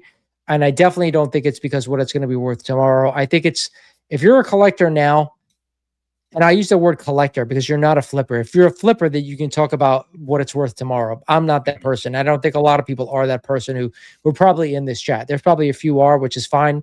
Be a capitalist, try to make money. I'm all for that. But at the same time, like, it's about you, and it's about what you want, and it's about what makes you feel good and what fills that hole that you have in your life. For me, it was just trying to bring back the things that, like, I felt that when I was a kid that I really, really enjoyed. So it's you say preserving history, I'm talking about preserving me. Like, that's what these things mean to me. It's about preserving me, if that makes sense, right? Yeah, no, for sure. Izzy says he loves The Dark Knight Returns, but he really loves Year One. DMR in that book says Noir Beauty. I agree. I loved Year One as well. But again, that story to me had been told a bunch. And Frank Miller back then, he was the GOAT back then, in my opinion. In that 80s time frame, I don't think anybody was better than Frank Miller. So I just really loved The Dark Knight Returns. I really wasn't a fan of Carrie Kelly, but outside of that, just Returns really got me. Helmuth, what's going on, brother? He says, I've been trying to get a Daredevil 1 to 100 slab run together for years. I know what you're talking about. We will always be missing something. Yeah, I mean, I'll let you speak on this because you have that FF run. I have the ASM run. So like, the one thing I'll say is, like, the runs are the hardest thing to do, especially when you're trying to do like Silver Age runs, because that shit's expensive, right, man? Like, the Silver Age stuff is expensive. Even like the shittiest non-key is not cheap. Yeah, I mean, I've been buying them like cherry picking at a time, so like there is the FOMO part of it, but like hey, Izzy, what's up, buddy? What's up, guys? Hey, I mean, there's like, just remember this as well. If you follow Heritage every week, Comic Link every week, like, look, if you're looking to get a 9.6 or 9.8 of every issue, sure, then that's going to take you a really long time. But if you're like, hey, you know what, I want something 5 and up, you'll be able to kind of, fill that run. And I don't want to say pretty quickly, because honestly, I don't know how many people have slab Daredevils from like number 50 to 100. Right? Well, I'll ask the person who asked it, John, not John, who is it? Helmuth, who said, like, why does it have to be slab? Like, is there a reason it has to be slab? The only thing is because you could probably get these books on the cheap if you bought them raw. Right. That's what I did, because I didn't want to spend the crazy amount of money on slabs, and also like the storage for slabs is, they take up so much room as compared to raws that I'd rather go raw. But that's just me. Like, collecting, you do what you want. But I asked, why slabbed, Helmuth? Let us know. Is he all right, brother? All I hear is like stuff going on in the background. Yeah, I'm just gathering some things, man. He's putting his seatbelt on. Yeah, I am putting my seatbelt on, right? Interesting question about slab or not to slab. I slab that I think deserves to be slabbed. If that's if that's a good way of looking at it, right? So I look at a book. It has to meet one of two factors. Maybe there's a third one that I can't think of, but it has to be a key that's worth slabbing, which means it has to be a book that you need to preserve it, right? An FF1, for example, or things like that, right?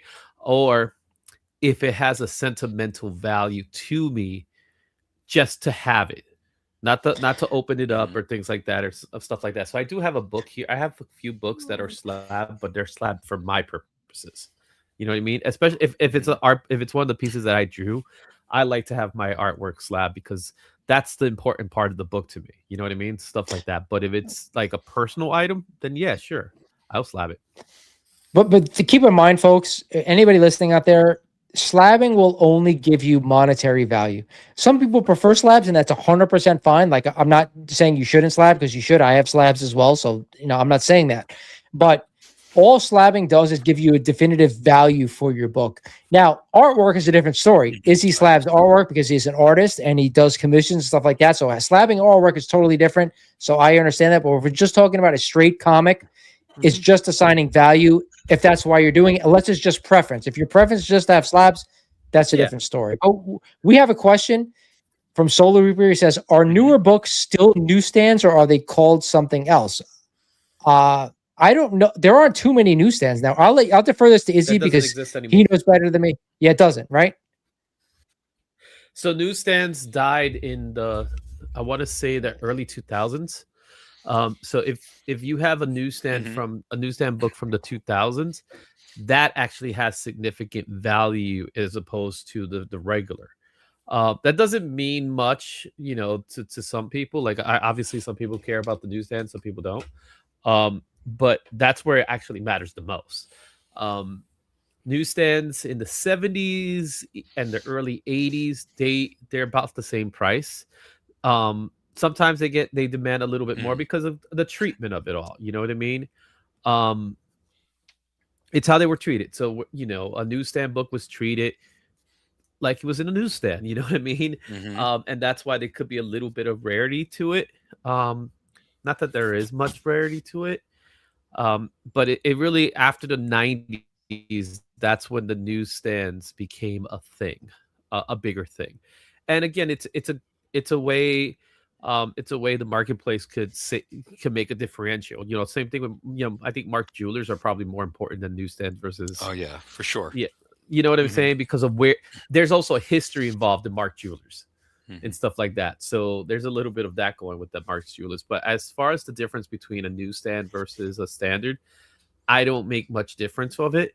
I think there's some books where the newsstand matters more than others. But honestly, personally speaking, pretty much everything has a barcode now. So yeah, you know what I mean? It's no difference. Right. Palermo, what is going on, my friend? I haven't purchased Absolute Batman and will likely price correct, but it could bring in new Batman collectors, which is good for us who have been collecting for 50 plus years. I want to say it already has brought in newer collectors. There's no question in my mind. Like I haven't seen anything this hot, and I know Izzy could touch on this because he covers a lot of modern stuff. I haven't seen anything this hot in all my years of collecting. How hot this thing is. Yeah, the only comparison, and I've said this countless times, the comparison I give to it is Ultimate Spider-Man, the first Ultimate Spider-Man from the 2000s, where that started something new. That's what brought in a lot of new people into it because the fresh take on Spider-Man without it updated the origin. This one didn't really update the origin. It kind of like flipped it around across his head. But I think what happened with Absolute was it was a fresh take on Batman. It's an Elseworld. Let's call it what it is. It's an Elseworld. But it because of Dragota's, I think Dragota's art more than Scott Snyder's writing. I think it's Dragota's art that's what's capsulating people to do it because he has this distinct style that relates to the manga audience, and the manga audience is coming to it, and that's what's causing it. And I think that's kind of causing that same FOMO thing that's happening week over week with certain books, especially Image books and Mad Cave books. I'm starting to notice where people are starting to gravitate towards those books because they're easy to get into. You don't have a laundry list of history with them, and it's just, let's be honest with you, especially with Marvel, which I hate to say it, but Marvel has dropped the ball in the last couple of years on how they treat their stories. DC, on the other hand, has been working a little bit harder, but Marvel's been dropping the ball, man, and it's sad seeing it that way. Yeah, Run Me Through says, I'm partial to newsstands because my pops was a manager for a grocery store, and all the comics he bought my brother and I were off the magazine rack. Didn't have bags and boards until adulthood. I was the same way. Like my dad owned a pharmacy when I was a kid, so like I've told the story many a time where like he would bring home comics for me, and they were all newsstands as well. But back as a kid, like you didn't want the newsstands. You wanted the one with like Spidey's head instead of the bar cooler, right? Like that's what you wanted. That's what you wanted. Yep. I was, especially like the McFarlanes, right? Because McFarlanes used to love doing the drawings. And the funny thing is that the newsstands for the McFarlanes are way more expensive than the ones that has his art, because he The decided, little art on it. Yep. The little 'cause he Venom head or decided- whatever. Right. Yeah, he decided, I'm going to take advantage of this little under corner box, and have fun with it. So when the direct market came in, everybody was grabbing those books. Nobody wanted the newsstands, and I think that's what caused the newsstand rarity in those books, because nobody actually wanted them for that time, and now they want them. But I'll take a McFarlane direct any day over a newsstand, just because it's cooler. Yeah, it's just a matter of what you're willing to pay for it. Because like I see people paying still stupid money for like Spider-Man 1 McFarlane run. It's a $5 book because of all the amount of copies out there in any grade. I don't care what the grade is. It's a $5 book. I have one. Agree. Yeah, I have a few. everybody has one. Yeah, have I'm gonna one. say everybody has one. There's certain books that you must have in your collection. Spider-Man #1, X-Force #1, X-Men, X-Men #1, the Jim Lee X-Men. You have to have all four of them. Yeah. And you have to have all 5 of them, because you have to get the The collector edition too, right? Oh, right. Yeah. I don't have the collector's edition, to be honest with you, but Really? like the 4, the 4 everybody has. Yeah, I got the 4, and what was nice about those variants was what they did. It wasn't like today that they all released them in the same week. Those 4 was being, if I remember correctly, they were being released each week. So I remember.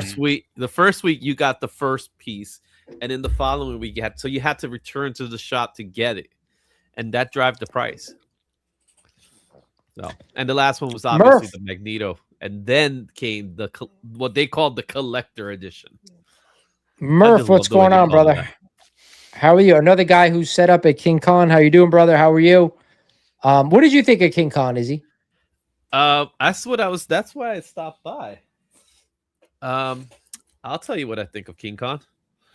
This is what I thought of King Kon. All right, so there you go. Show us. I know I spoke to you briefly at the show about what you picked up, but you didn't show me. So let's get ahead and show us. But before you do that, I have to big shout out to Jay Knows the Way 1462 for the $20 super chat. Jay, thank you so much. This would have been $100, but Izzy showed up. Degraded. Why do I have so much hate, man? People just love to hate me. No, he's breaking the chops. No, but everybody knows I'm that guy that can handle that kind of stuff. So I'm okay with that. Everybody knows that. I love busting people's chops. I know, right? So show us what you got. So pretty much everything I picked up is what I consider a banger, because now I do collect I collect more for fun than anything, but I do like picking up a key here and there. So there was a few books that I picked up that were funsies, and there was a few books that I thought were amazing for the price. So I'll start with this one. Is Avengers 181. This is the first Scott Lang. So I picked this. We were talking about. Do you remember? Do you remember who you got them from? If you could shout them out as well, that'd be great. Actually, I can't remember everybody, but I did get this one from. Oh man, I forget his name. So when you walked into the ballroom, he had the big aisle. Well, he was like the first guy in that was on the left hand side. I think it was Jared or something like that. Gerard. Okay, Gerard. It was Gerard. So I got this one from Gerard. I can't say everybody because I don't remember everybody, but the ones I'll remember. I also got, you were talking about Batman. I got a Batman Year One. Nice. I got this. It says here 15, but I got this for $5. That I remember. This I got from Very Gary, which is the first. Yes, I remember. I was standing right next to you when you were talking about that. All right, yeah. I got this one for Very Gary. This is another one that I'm not sure who I got it from, but it's the Peter Porker #1. Oh, that's cool. Yeah, so that's a fun book.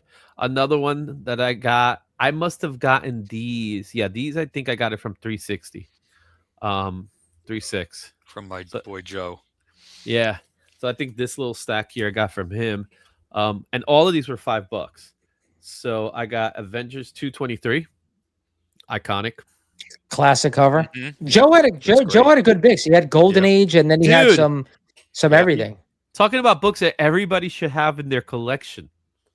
We failed to mention this one.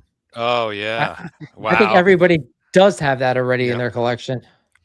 Yeah, I have the bagged version. I have 2 bagged, and I Mhm. have one of these. So I decided to pick this one up because I don't like. I only have one of these, but Mhm. $5, Yeah. Right. not bad for And that the Superman. auction's coming up for the original artwork. Oh, all of the pages. I can't I believe I know. saw that. You see that, I saw Lawrence? all pretty much all the It's on pages. Metropolis. It's For which one? insane just looking at it. For The Superman. Death of Superman, the original Superman Oh, artwork. really? 75. All the Dan pages. Jurgens pieces. Like all of that, because they're all literally splash pages. Every page Why? is a splash page. Why now though? Why are they putting that up now? That's my question. The real question is, who had the collection? Did Dan have the collection and decide to let it go? Did somebody had the collection and decide it was time? Mhm. You know, there's a lot of variables to that. Is it a good time to buy and sell Superman property because of the movie came out, and then you had these Action Comics and Superman #1 selling for the Supergirl prices? coming out. Yeah. So you know, so I think it could be a little bit of everything. Um, I got a Spawn 50. That was nice. Oh, that's Another cool. another An $5 book. homage. Yep. Now you talk about nostalgia. I got this one because I just thought this cover was awesome, and then I realized what this cover was paying homage to. That's the Justice League. Oh, that's cool. Paying What is homage that? to The freaking Poltergeist? No, it's Exorcist. Oh, that's what I meant. That's Exorcist. Yeah. That's what I meant. I'm sorry. The other one, the other movie. Yeah, yeah. Another. Wow. I've never seen that. I've never seen that. Well, it was one I've seen it before, and I kind of forgot about it. And it's Justice League of America issue 27. But it is pretty cool that they did this with a Justice League comic book. You know, you can expect it for like a Vertigo maybe, but not for Justice League. So I thought that was pretty interesting. I also got the first Brother Blood from the Teen Titans, another $5 book. Were these all wall books or were they in the bins? No, these were all in the bins. Those Right. specific books, those books I just showed you. I got it from 360. And he had them for $5. And I've picked up books from him like that before too, where he's like, "Yeah, I'm just giving them away." It's like practically giving them away. Right. When you sell them for like $5, that's like the new dollar bin. Mhm. You know, dollar bins don't exist like they used to, man, because you know we can't. It's inflation. All right. Then there's this again, another one I can't remember. Like, there was a lot of guys here and there that was doing things. They didn't really have a name attached to them, so I just picked them up. And it was this Avengers 33. This is a spec book because of the whole. Yep. Well, it's a Delato, but it's also a spec book because of the incursions. Doom cover. Yeah, it's a Doom cover. Oh, okay. Incursions, all that stuff. Here's another spec book because they optioned the show option, I think, for a show or a movie, and this 4 kids walk into a bank. This is one of those indie books. Oh wow! I heard about that.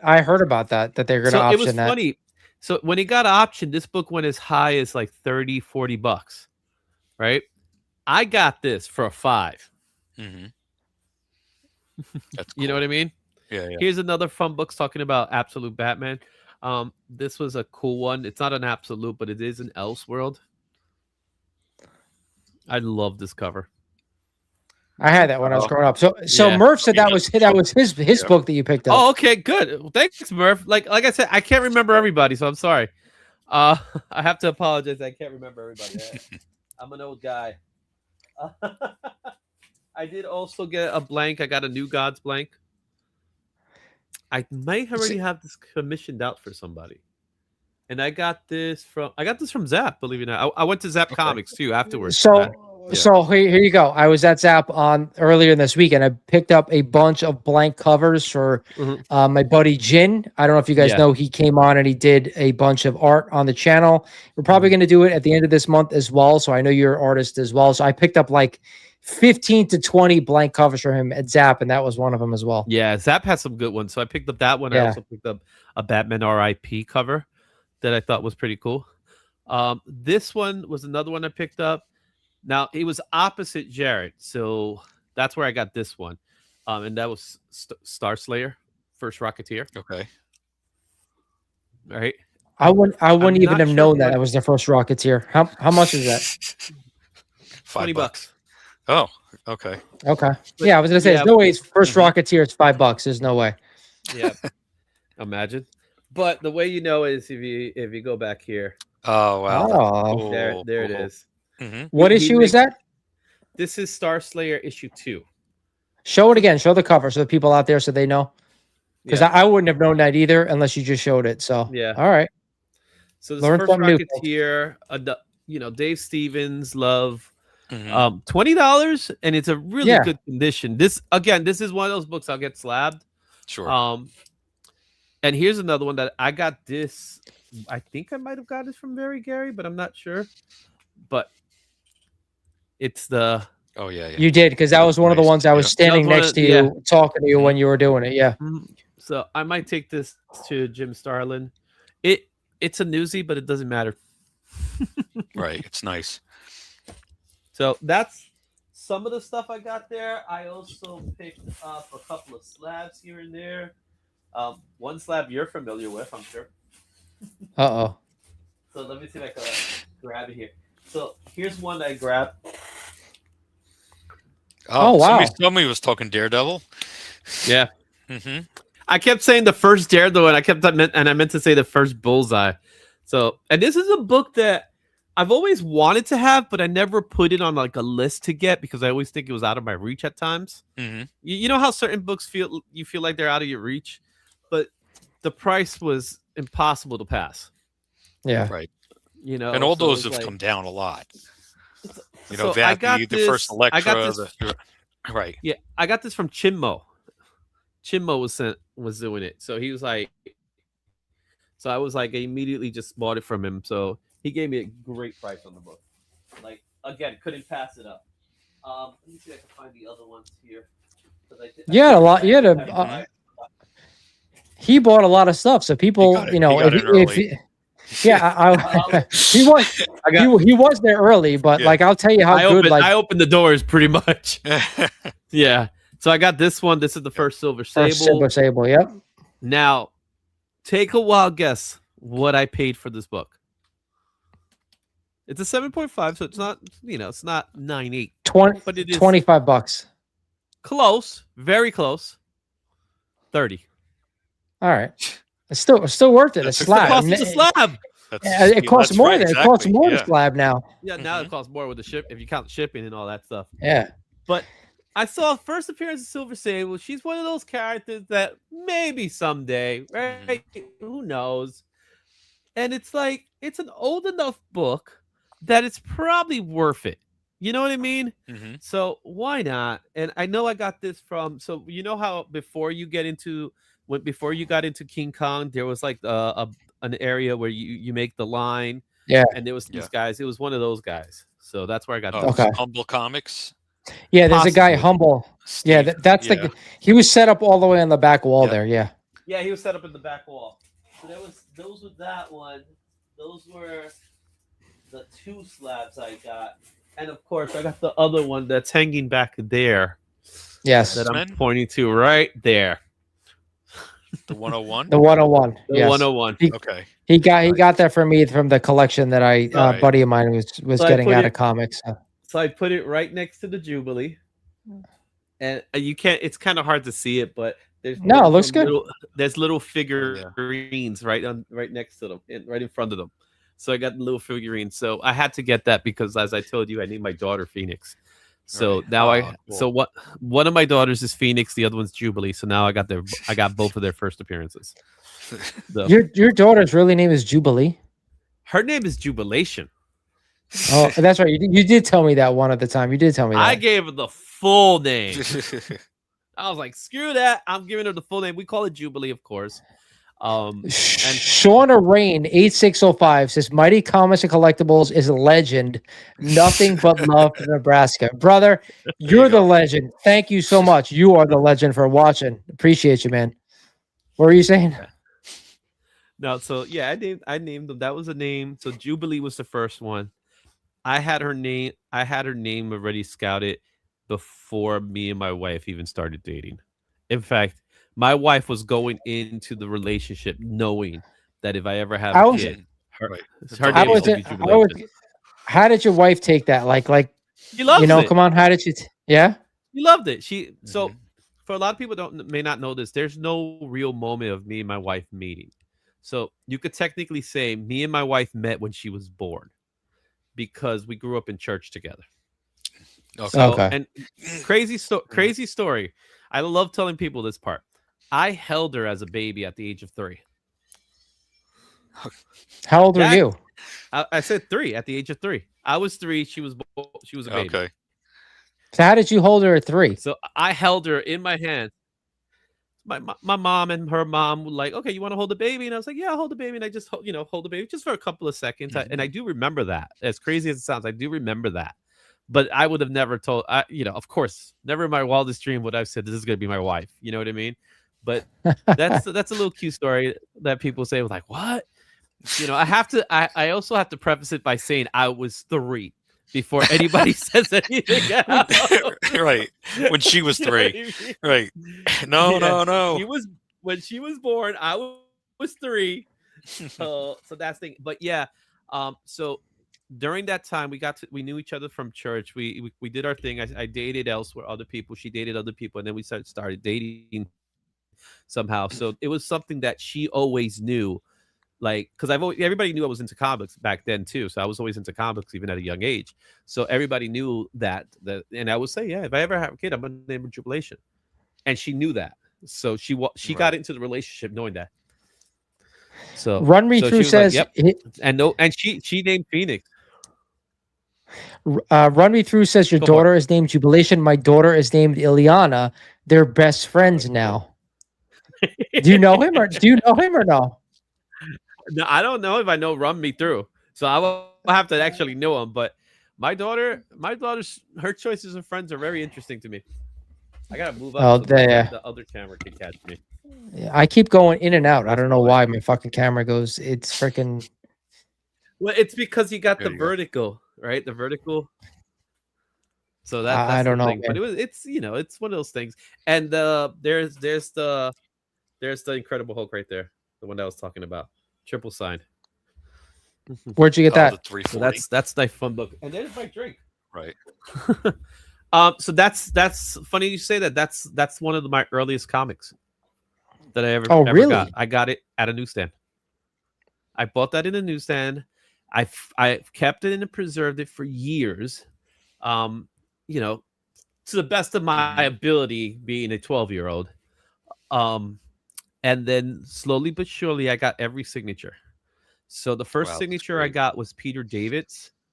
I got Peter David's signature, and I got it in Midtown Comics years ago. I can't even tell you what was the event and what was the purpose of the signing. But I got that years ago. Signing there all the time, is he? Yeah, so that's one of the benefits of living in New York. You go to Midtown all the time. Like Tom King just had a signing just not that long ago. So I got Peter David's signature, and I've had it for years. And then last year, I was at Garden State, one of the Garden State shows, the Winterfest. Not this year, but the previous year. And Bob Wycheck was there. So I got him to sign it. And then over at New York Comic Con, when they were doing the Todd McFarlane signature, I was able to get a Todd signature. So I got that. I got that Incredible Hulk signed, but I also got the Batman signed too by Todd. And the Batman, great. The Batman 423 is now signed by Todd McFarlane, but it's also not signed by Jim Starlin. And crazy, they both came back at 9.0. So Oham says he hasn't heard me mention ElfQuest by Wendy and Richard Pini, which their beginning story is amazing. So if you go back in the top 10 comics of the week, one of the very first ones, the book appeared on that list, and I talked about it then and there, but it hasn't been on in quite a while, but it has been on there 100%. ElfQuest is one of those comic books. I think it was it's larger than your standard comic book. So yeah, that makes it a little more difficult to collect, but it does have a fan base. It has a big fan base, actually. And it's not that easy to find either. That's the next thing, right? No, it's not. It's an 80s indies book. So it might be just as rare as, let's say, Teenage Mutant Ninja Turtles, but since the demand for Teenage Mutant Ninja Turtles higher, that's why that book demands more money. But getting to ElfQuest #1, I think it was late 70s. I don't even think it was 80s. I think it was late 70s, like 79 or something like that. And I thought they were doing something with the IP. I just don't remember what it was. I heard something a while back about ElfQuest, but I don't remember what it was. They've been trying for years to get something going with ElfQuest, but they want to have the most control they could possibly have. So I think that's what's kind of causing that problem. for them. It's kind of like the same thing with Todd and Mhm. Spawn, where he wants to have this control, and industry is like, but we need to do what we need to do, and Yeah. that kind of like what stops it. But I'm all for the creator getting as much rights as they could possibly get for it. But studios always want their cut. Jay knows the way. He says he named his daughter Stan. I love Hey, that. hey, if she's okay with it.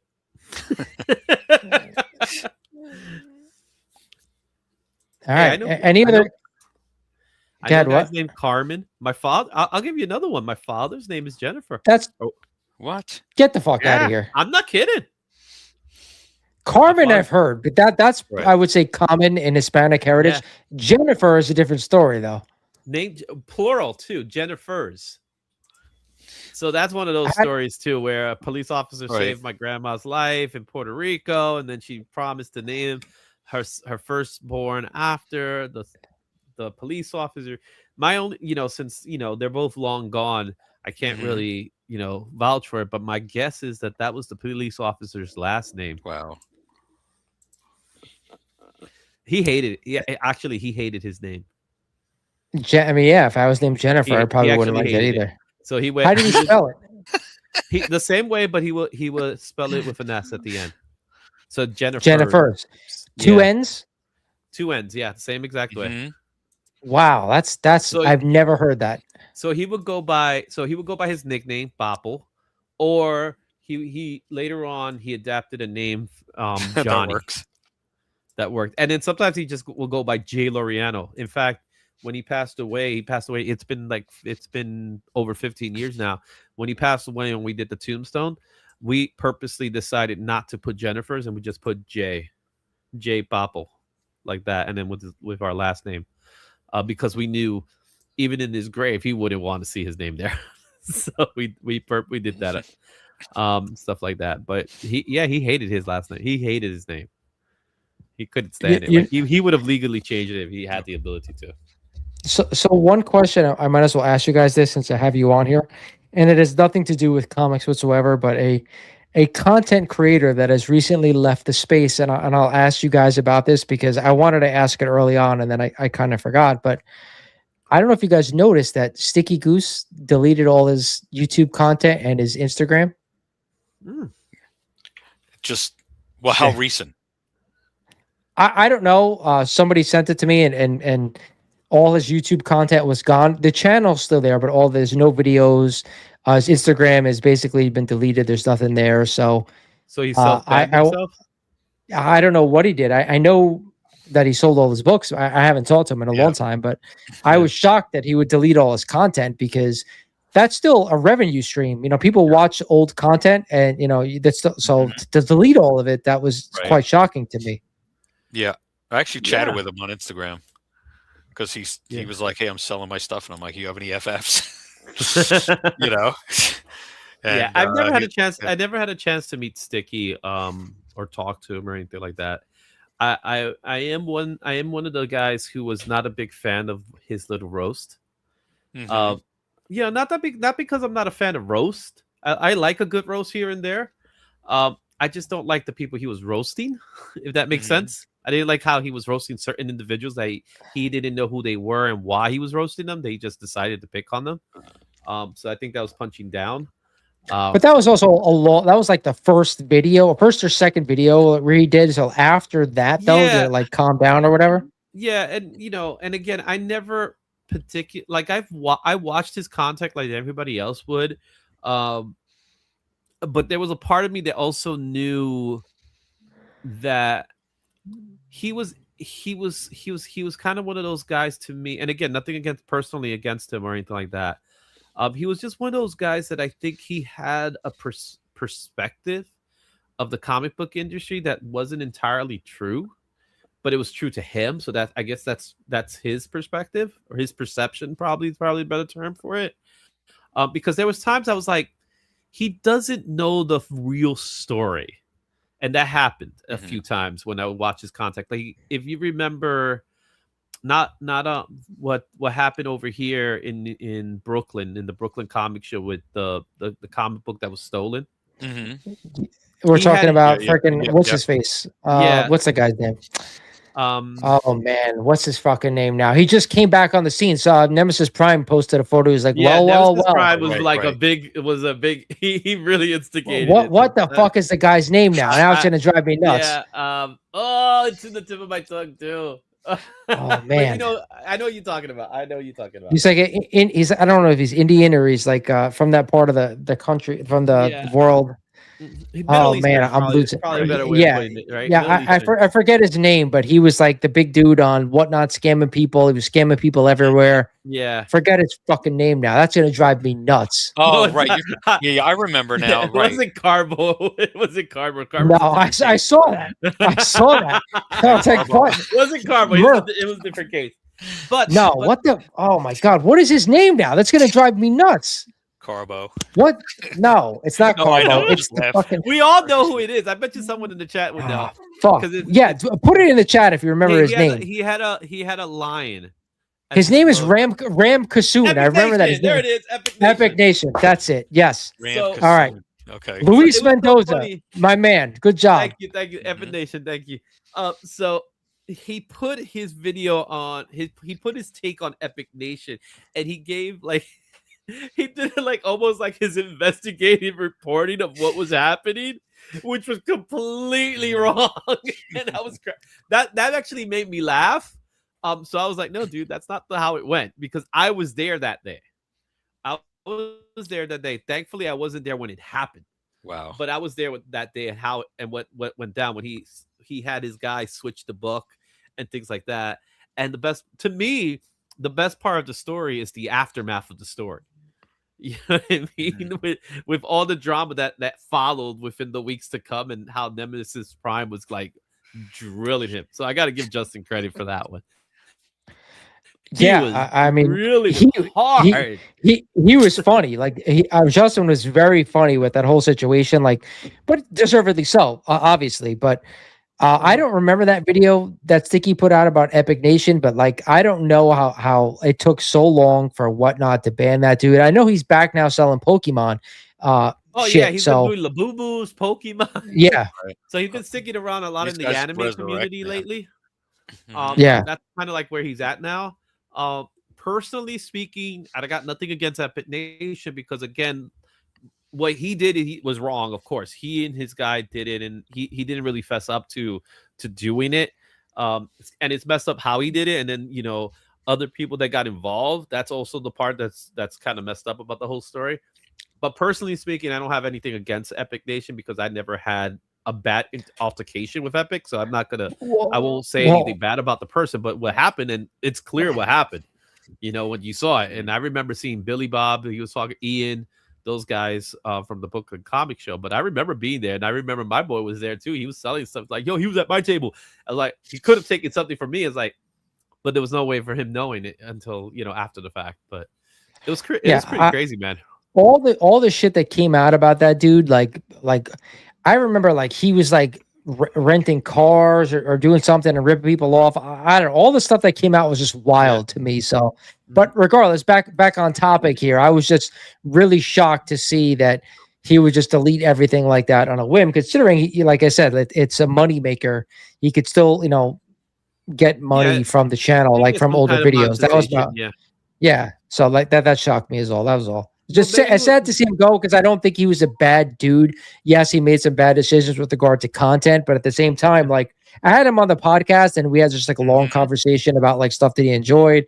Just seemed like a regular dude. But the one thing I'll caution all people, if you're collecting anything, and this has happened multiple times in multiple genres of collecting, is like when you get in over your head a little bit and you spend too much money or you've been ripped off, that's what happens. I hate to say it. People just like shut down and they leave and they just don't want to see it. It's like out of sight, out of mind type of thing. Yeah. It was a little, because it ended up becoming not understanding how the industry works, the market. I guess more, not so much the industry, the marketplace.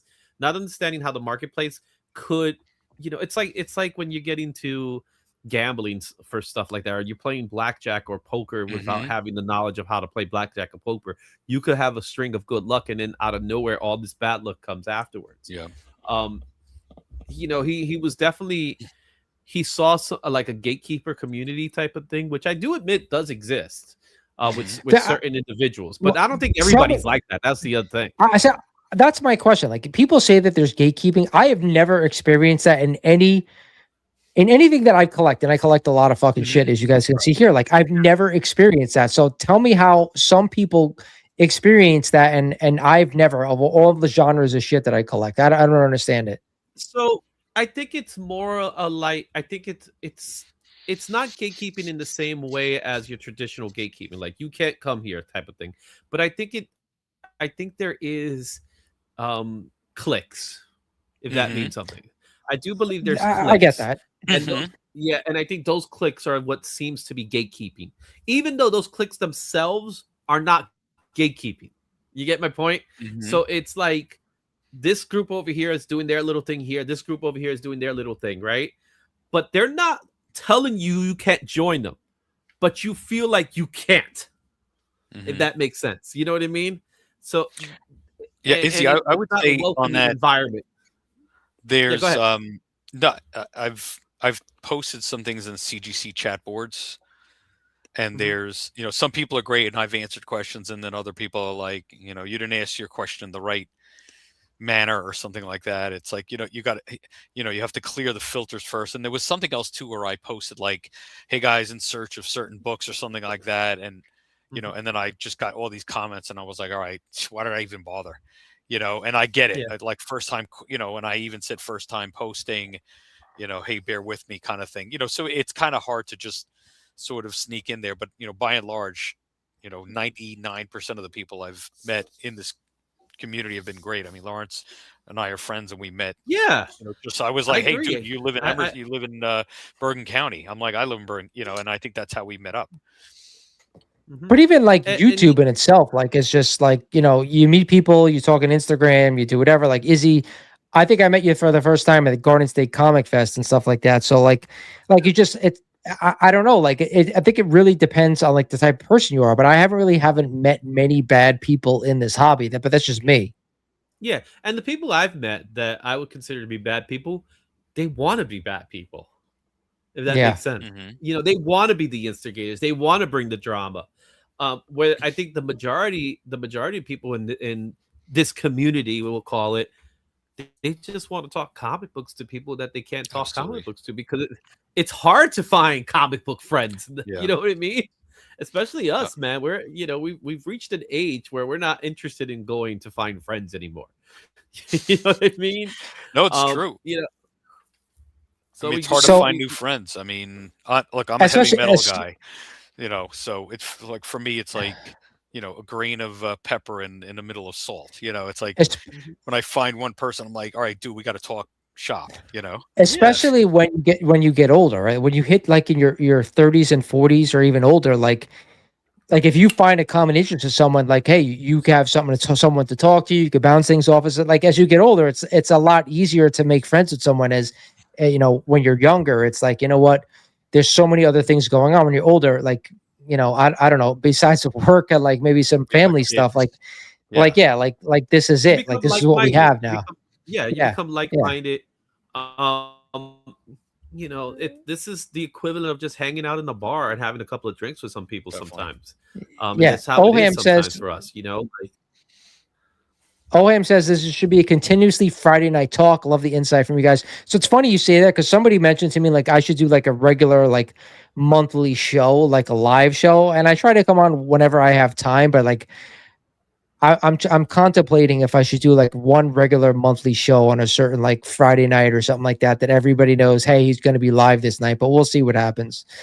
Murph says that receipts are collected for certain people, and forgiveness is hard to get within a community, which I also understand. What do you think about that? Yeah, I agree. I agree to that. I think, you know, I've been told to change my mind at times, which I do. Because that's just the way things are, especially in where I do what I do, with trending comics specifically. because that's kind of what I work on, right? I work with Cover Prize, I work with Go Collect, and those guys. We talk about what's trending and stuff like that. Not everybody. What's interesting is not everybody likes that. People want to, and again, I think we live in a world where if you don't like what I like, then I don't think I should like you.